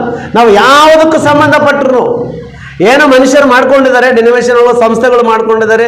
ಅವ್ರ ಸಂಸ್ಥೆ ಅವ್ರದ್ದು, ಇವ್ರ ಸಂಸ್ಥೆ ಇವ್ರದ್ದು, ಇವ್ರ ಡಿನಿಮೇಷನ್ ಇವ್ರದ್ದು, ನಮ್ಮ ಡಿನಿಮೇಷನ್ ನಮ್ಮದು, ಈ ಥರ ಭಾಗಗಳಾಗಿದ್ದಾರೆ. ಆದರೆ ಇವರೆಲ್ಲರೂ ಯಾರು ಒಂದೇ ಮನೆಗೆ ಸೇರಿದವರು, ಕ್ರಿಸ್ತನಿಗೆ ಸಂಬಂಧಪಟ್ಟಂಥ ವ್ಯಕ್ತಿಗಳು. ಅದಕ್ಕೆ ನಾವು ಮೊದಲು ಏನಾಗಿರ್ಬೇಕು ಅಂತ, ನಾವೆಲ್ಲರೂ ಒಳ್ಳೆಯದನ್ನು ಮಾಡಿಕೊಳ್ಳುವವರಾಗಿರ್ಬೇಕು. ವಿಶೇಷವಾಗಿ ಒಂದೇ ಮನೆಯವರಂತ ಆಗಿರುವವರಿಗೆ ನಾವು ಮಾಡೋಣ, ಒಳ್ಳೆಯದನ್ನು ಮಾಡೋಣ. ನಾವು ಮೊದಲು ಒಳ್ಳೆಯದು ಮಾಡಿಕೊಳ್ಳೋಣ, ಎಲ್ಲರಿಗೂ ಒಳ್ಳೆಯದನ್ನು ಮಾಡೋಣ, ಒಳ್ಳೆಯದನ್ನು ಬಯಸೋಣ. ಮನುಷ್ಯರಲ್ಲಿ ನಾವು ಯಾರಿಗೆ ಮನುಷ್ಯರ ದೃಷ್ಟಿಗೆ ಏನು ಕಾಣಬೇಕಾಗಿದೆ? ಒಳ್ಳೆಯವರ ಕಾಣಬೇಕಾಗಿದೆ. ಯೇಸು ಕ್ರಿಸ್ತನ ಹಾಗೆ ಕಾಣಬೇಕಾಗಿದೆ. ನಾವು ಆತ ಏನು ಹೇಳಿದನೋ ಅದನ್ನು ಮಾಡುವುದಕ್ಕೆ ಪ್ರಯತ್ನ ಮಾಡೋಣ.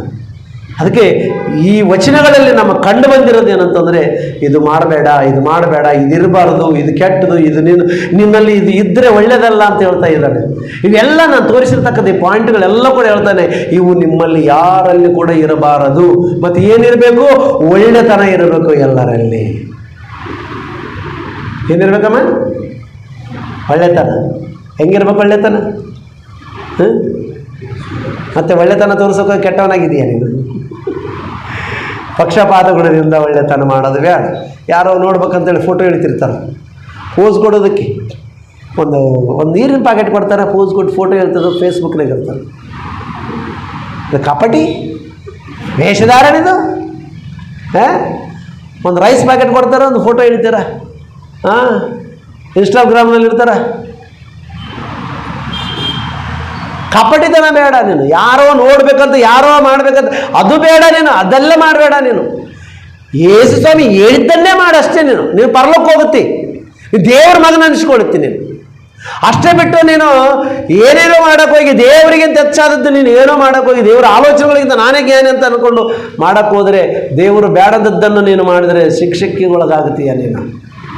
ಅದಕ್ಕೆ ದೇವರು ಬೇಡಂದಿದ್ದನ್ನು ಬಿಡಿ, ದೇವರು ಮಾಡಂದಿದ್ದನ್ನು ಮಾಡು, ಅದು ಒಳ್ಳೆಯದು. ಹೌದಾ ಇಲ್ವಾ? ಮತ್ತೆ ಲೂಕನ ಬರೆದ ಸುವಾರ್ತೆ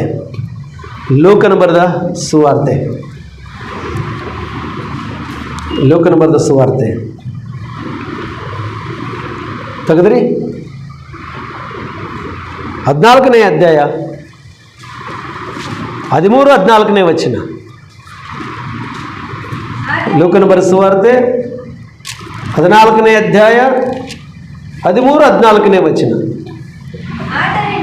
ಆದರೆ ನೀನು ಔತಣ ಮಾಡಿಸುವಾಗ ಬಡವರು, ಊನವಾದವರು, ಕುಂಟರು, ಕುರುಡರು ಇಂಥವರನ್ನು ಕರೆ. ಅವರು ನಿಮಗೆ ಮುಯ್ಯಿ ಮಾಡುವುದಕ್ಕೆ ಏನೂ ಇಲ್ಲದವರಾಗಿದ್ದರೂ ನೀತಿವಂತರು ಜೀವಿತರಾಗಿ ಎದ್ದು ಬರುವಲ್ಲಿ ನಿನಗೆ ಮುಯ್ಯಾಗುವುದರಿಂದ ನೀನು ಧನ್ಯನಾಗುವಿ. ಯಾರನ್ನು ಕರಿಬೇಕಂತ ಊಟಕ್ಕ? ಔತಣ ಮಾಡಿಸ್ತಾ ಇದ್ದೀರಾ? ಫಂಕ್ಷನ್ ಮಾಡ್ತಾ ಇದ್ದೀರಾ ನಿಮ್ಮ ಮನೆಯಾಗ? ಏನಮ್ಮ ಔತಣ ಮಾಡ್ತಾರೆ? ಒಂದು function, birthday, death day, marriage day, ಇನ್ನು ಯಾವ ಡೇಗಳಿದಾವಲ್ಲ ಎಲ್ಲ ಮಾಡ್ತೀರಲ್ಲ. ಯಾರನ್ನು ಕರಿತೀರಿ ಹೇಳ್ರಿ ನೋಡೋಣ. ಅವ ನೀವು ಯಾರನ್ನು ಕರಿತೀರಿ? ಅಲ್ಲಿ ಅವ್ರನ್ನ ಕರಿ ಅಂತ ಹೇಳ್ತಾ ಇದ್ದೀವಿ ವಾಕ್ಯ. ನೀವು ಯಾರನ್ನು ಕರಿತೀರಿ? ನಮಗೆ ಸಂಬಂಧಪಟ್ಟ ಬ್ರದರ್, ಇವತ್ತು ನಮ್ಮ ಮನೇಲಿ ಫಂಕ್ಷನ್ ಇದೆ, ಬಂದ್ಬಿಡ್ಬೇಕು ನೀವು ಫ್ಯಾಮಿಲಿ ಸಂಗಡ.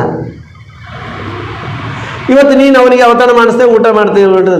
ಇವನು ರಾಜು ಬ್ರದರ್ ಮನೆಗೆ ಹೋಗಿ ನಾವೆಲ್ಲರೂ ಊಟ ಮಾಡಿ ಬಂದ್ವಿ, ಮತ್ತು ರಾಜು ಬ್ರದರ್ ಮನೆಗೆ ಕುಟುಂಬನ ನಾನು ಕರೆಸ್ಕೊಳ್ಬೇಕಂತ ಅವನು ಒಂದಿನ ಏರ್ಪಾಟ್ ಮಾಡ್ತಾನೆ.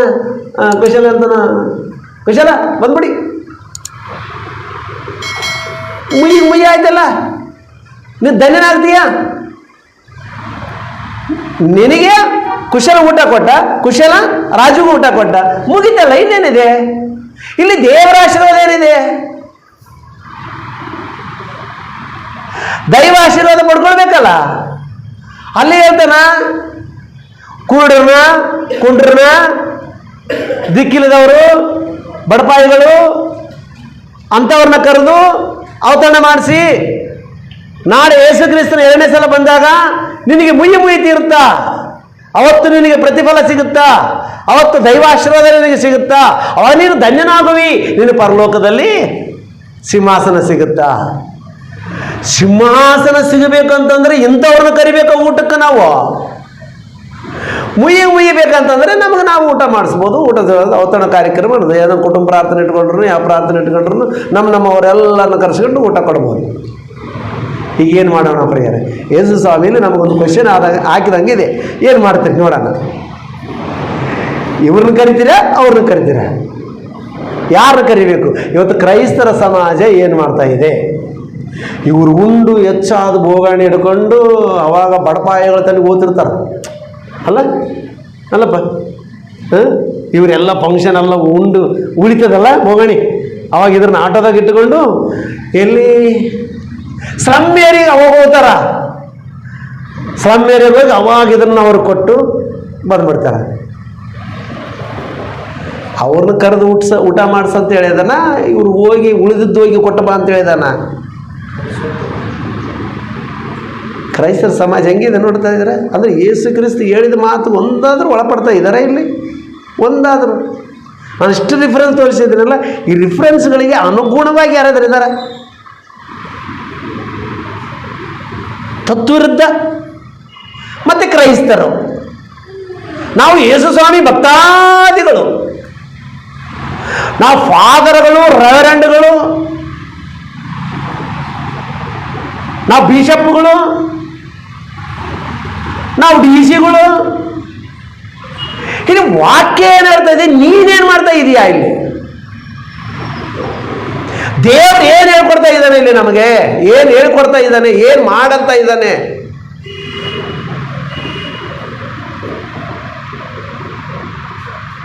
ಉತ್ತರ ಇದೆ ನಿಮ್ಮ ಹತ್ರ? ಹೇಳ್ರಿ.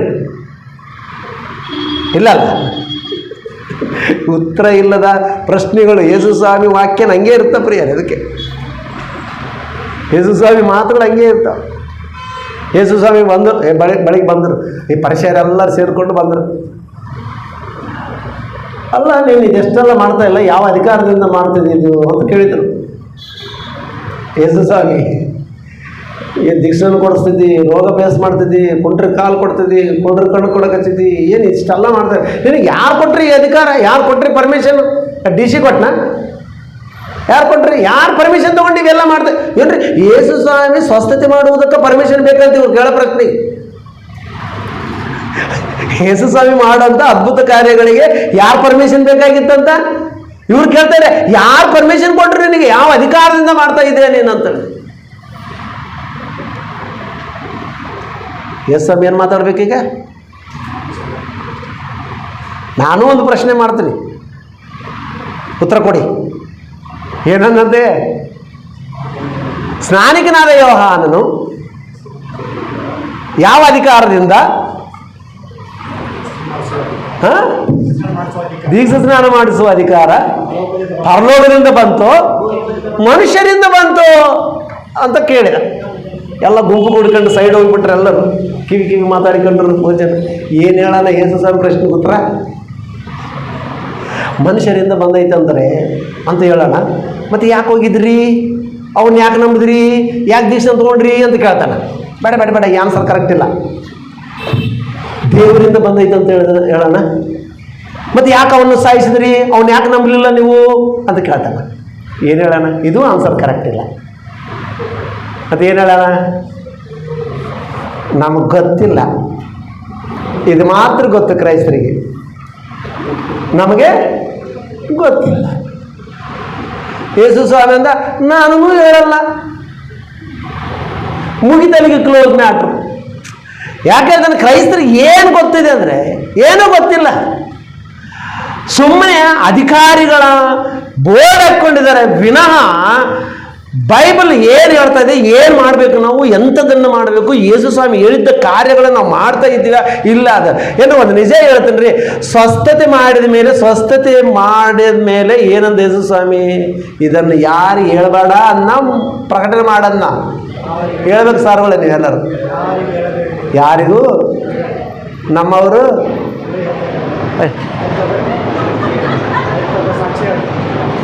ತಗೊಂಬೇಕಿತ್ತು.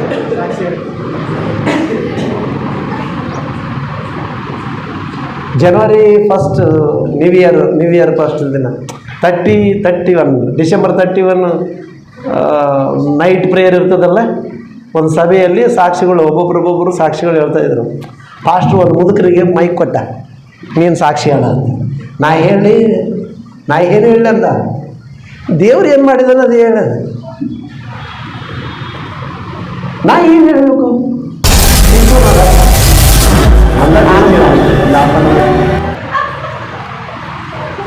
ನಾ ಏನು ಹೇಳಬೇಕದು?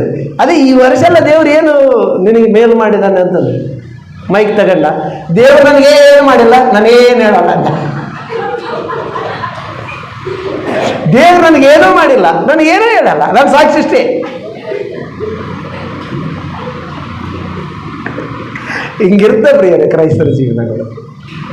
ಅದಕ್ಕೆ ವಾಕ್ಯ ಏನು ಹೇಳ್ತಾ ಇದೆ ಅಂತಕ್ಕಂಥದ್ದನ್ನು ಆಲೋಚನೆ ಮಾಡದ್ದು ಜೀವನದಲ್ಲಿ ಒಂದಾದರೂ ನೆರವೇರಿಸಿ ಹೋಗ್ರಿ ಪ್ರಿಯರೇ.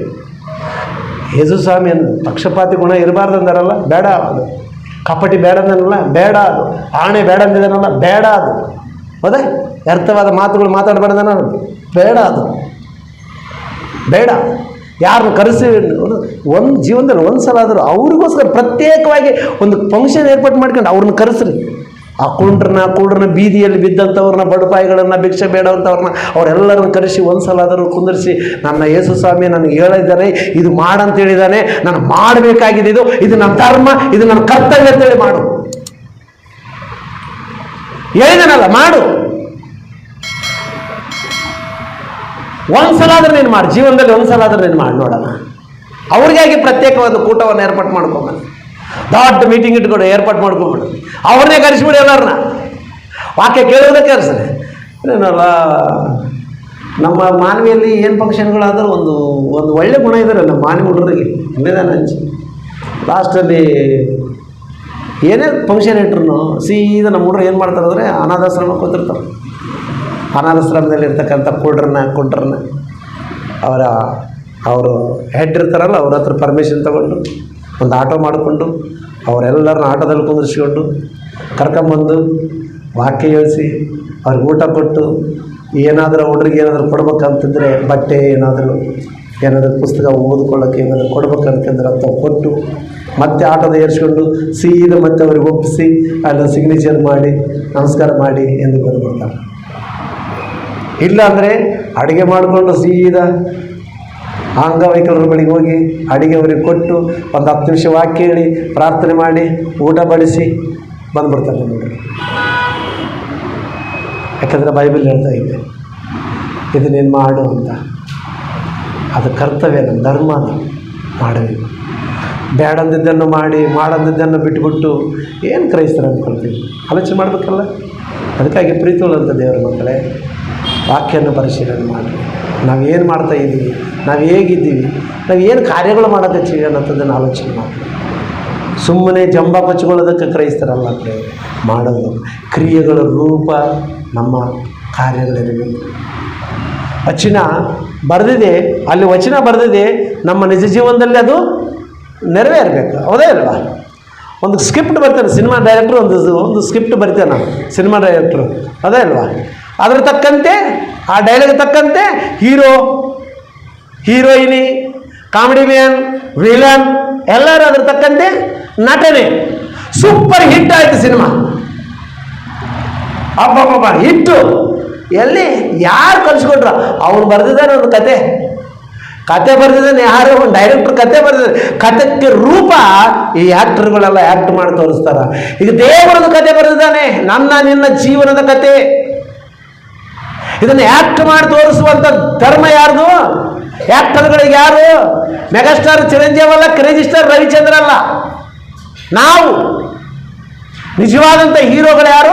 ಕ್ರೈಸ್ತರು. ಯಾಕಂದರೆ ದೇವರು ಬರೆದಂಥ ಕತೆಗೆ ರೂಪ ಕೊಡ್ತಕ್ಕಂಥವರು ಕ್ರೈಸ್ತರು. ಇದು ನಾನು ಆಡುವ ಮಾತಲ್ಲ ಪ್ರಿಯರು. ರೋಮಾಪುರದವರಿಗೆ ಬರೆದಂಥ ಪತ್ರಿಕೆ, 9ನೇ ಅಧ್ಯಾಯ.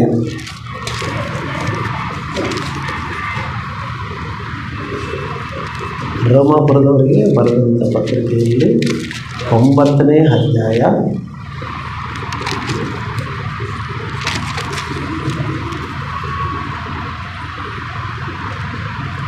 ತೆಗೆದ್ರೆ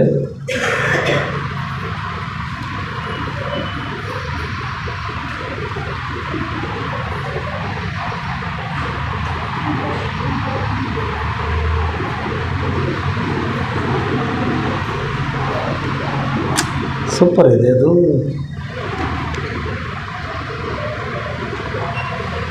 ಲಾಸ್ಟಲ್ಲಿ ಇರ್ತದೆ ಅದು.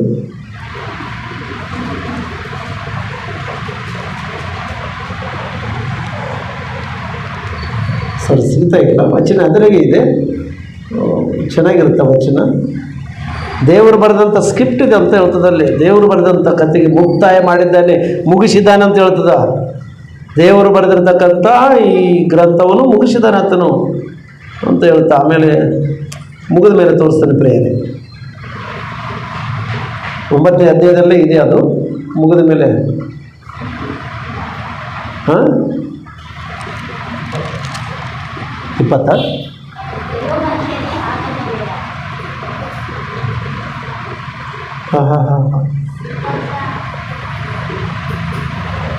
ಓಕೆ ಪ್ರಿಯರೇ, ಅದೇ ಅಧ್ಯಾಯದಲ್ಲಿರುತ್ತೆ. ಏನು ಹೇಳ್ತಂದ್ರೆ ದೇವರು ಬರೆದಂಥ ಪುಸ್ತಕ ನಮ್ಮ ಮುಗಿಸ್ತಾ ಇದ್ದಾನೆ, ಮುಕ್ತಾಯ.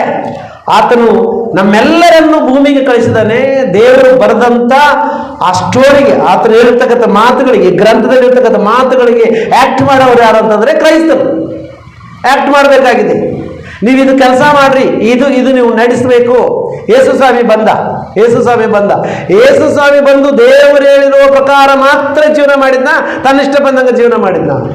ಆತನ ಚರಿತ್ರೆಯಲ್ಲಿ, ಆತನ ಜೀವನದಲ್ಲಿ ಏನು ಸ್ಕ್ರಿಪ್ಟ್ ಬರೆದಿದ್ನೋ ದೇವರು ಅದನ್ನೇ ನೆರವೇರಿಸಿ ಹೋದ. ಅದಕ್ಕೆ ಹೇಳ್ತಾನೆ, ನಾನು ನನ್ನ ತಂದೆಯ ಚಿತ್ತವನ್ನು ನೆರವೇರಿಸುವುದಕ್ಕಾಗಿ ಬಂದಿದ್ದೇನೆ. ಅಂದರೆ ದೇವರು ಏನು ಹೇಳಿದನೋ ಅದನ್ನೇ ಮಾಡಿದನಂತೆ. ಈಗ ನಮಗೆ ದೇವರು ಏನು ಹೇಳಿದನೋ ಅದನ್ನೇ ಮಾಡುವವರಾಗಿರಬೇಕು ಅಷ್ಟೇ ಹೊರತು ನಮ್ಮಿಷ್ಟಕ್ಕೆ ನಾವು ಸ್ಕ್ರಿಪ್ಟ್ ಬರ್ಕೊಂಡು ನಾವು ಆ ಡೈಲಾಗ್ಗಳು ಹೊಡ್ಕೊಂಡ್ರೆ ಸುಮ್ಮನೆ ಇರಲ್ಲ ದೇವರು. ಬ್ರಹ್ಮಾನಂದಗೆ ಏನು ಕಲಿಸ್ಕೊಟ್ಟಾನ ಡೈರೆಕ್ಟ್ರು, ಅದೇ ಡೈಲಾಗ್ ಹೊಡಿಬೇಕು, ಆ ಡೈಲಾಗ್ ತಕ್ಕಂತೆ ಆ್ಯಕ್ಟಿಂಗ್ ಮಾಡಬೇಕು ಅವನು ಅಷ್ಟೇ. ಅದಕ್ಕೆ ಬಿಟ್ಟು ಬೇರೆ ಏನಾದರೂ ಮಾಡ್ತಂತಂದರೆ ಅದು ನಡೆಯಲ್ಲ. ದೇವರಿಗೆ ನಮಗೆ ಏನು ಹೇಳ್ಕೊಟ್ಟಾನೋ, ಹೆಂಗೆ ಬದುಕಬೇಕಂತ ಹೇಳ್ಕೊಟ್ಟಾನೋ, ನಮಗೆ ಏನು ಕಲಿಸ್ಕೊಡ್ತಾ ಇದ್ದಾನೋ ಅದನ್ನು ಮಾತ್ರ ನಾವು ಮಾಡಬೇಕಾಗಿದೆ ಅಷ್ಟೇ ಆ್ಯಕ್ಟಿಂಗ್ ಮಾಡಬೇಕು ನಾವು. ಅಥವಾ ಏನು ಹೇಳಿದಾನೋ ಅದೇ ಥರ ಜೀವನ ಮಾಡಬೇಕಾಗಿದೆ, ನಿಜ ಜೀವನ ಮಾಡಬೇಕಾಗಿದೆ. ಮತ್ತೆ ಆ್ಯಕ್ಟಿಂಗ್ ಅಂದರೆ ಮತ್ತೆ ಸಿನಿಮಾ ಹೀರೋ ಥರ ಆ್ಯಕ್ಟಿಂಗ್ ಮಾಡೋಕ್ಕೆ ಹೋಗಬೇಡ.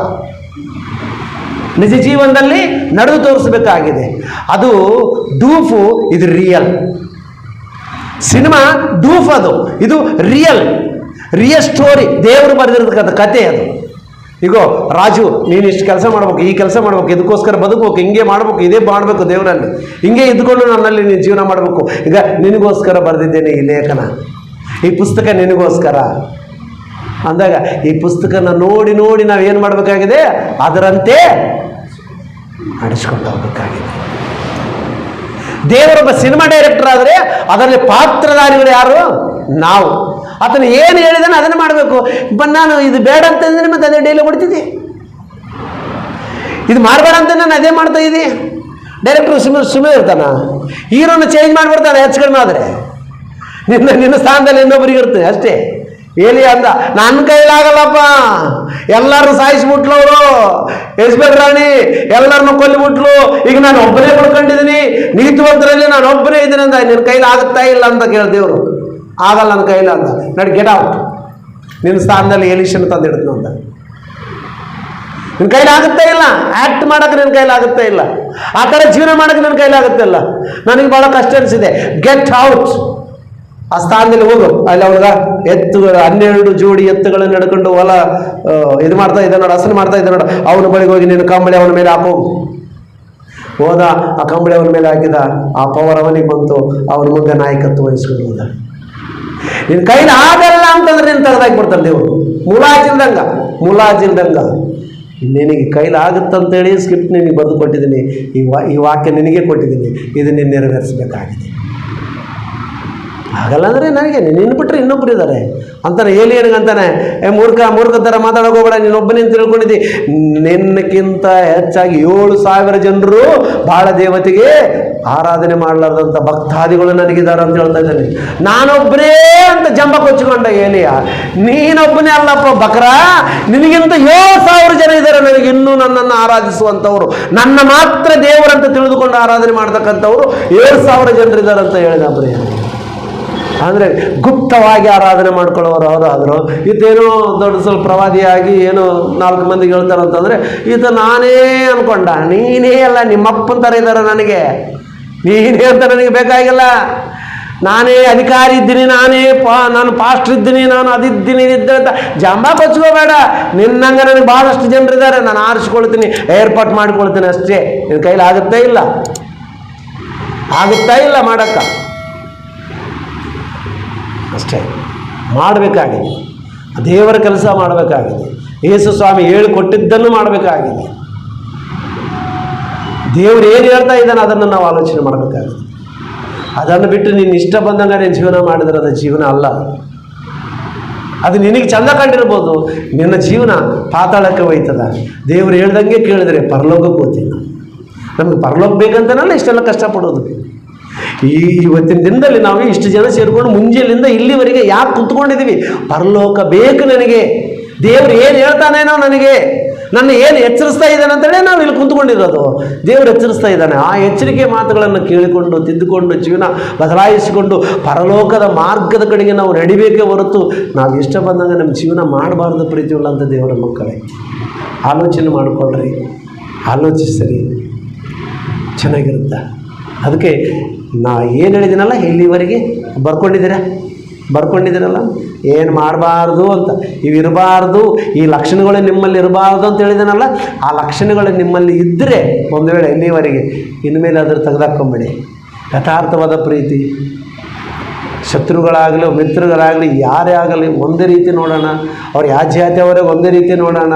ಅಂಥ ಬಡವರಾಗಿರ್ಬೋದು ಶ್ರೀಮಂತರಾಗಿರ್ಬೋದು, ಅವ್ರಿಗೇನು ಕೋಡ್ ಬಂದಿಲ್ಲ ಇವರಿಗೇನು ದಿಕ್ಕಿಲ್ಲ ಅಂತಲ್ಲ, ಎಲ್ಲರೂ ದೇವರ ಮಕ್ಕಳು ಅಷ್ಟೇ. ನಾವು ಸಹೋದರರು ಅನಿಸ್ಕೊಂಡು ಜೀವನ ಮಾಡೋಣ, ದೇವರ ವಾಕ್ಯಗಳನ್ನು ನೆರವೇರಿಸೋಣ. ಅದಕ್ಕೆ ಯೇಸು ಸ್ವಾಮಿ ಹೇಳಿದಂಗೆ ಯಾರೂ ಹೇಳಲ್ಲ, ಅಧಿಕಾರದಿಂದ ಮಾತಾಡಿದ ಆತನ ಮಾತುಗಳಿಗೆ ಅವತ್ತಿನ ದಿನದಲ್ಲಿ ಆಶ್ಚರ್ಯಪಟ್ಟರು. ಇವತ್ತು ನಾನು ಮಾಡೀನಿ ಬೋಧ, ನೀವು ಆಶ್ಚರ್ಯಪಡ್ರಿ ಅಂತ ನಾನು ಹೇಳ್ತಾ ಇಲ್ಲ, ಅನುಸರಿಸಿರಿ ಅಂತ ಹೇಳ್ತೇನೆ ನಾನು ಅಷ್ಟೇ. ಅನುಸರಿಸೋಣ ವಾಕ್ಯವನ್ನು. ಓಕೆ, ಈ ಮಾತುಗಳಿಂದ ದೇವರು ನಿಮ್ಮೆಲ್ಲರನ್ನು ಆಶೀರ್ವದಿಸಲಿ. ಚಿಕ್ಕದಾಗಿ ಪ್ರಾರ್ಥನೆ ಮಾಡ್ತೀನಿ. ಪರಮ ಪ್ರೀತಿಯುಳ್ಳ ಪರಲೋಕದಲ್ಲಿರುವ ನಮ್ಮ ತಂದೆಯಾದ ದೇವರೇ, ನಿನಗೆ ವಂದನೆಗಳು ಸ್ತೋತ್ರಗಳಪ್ಪ.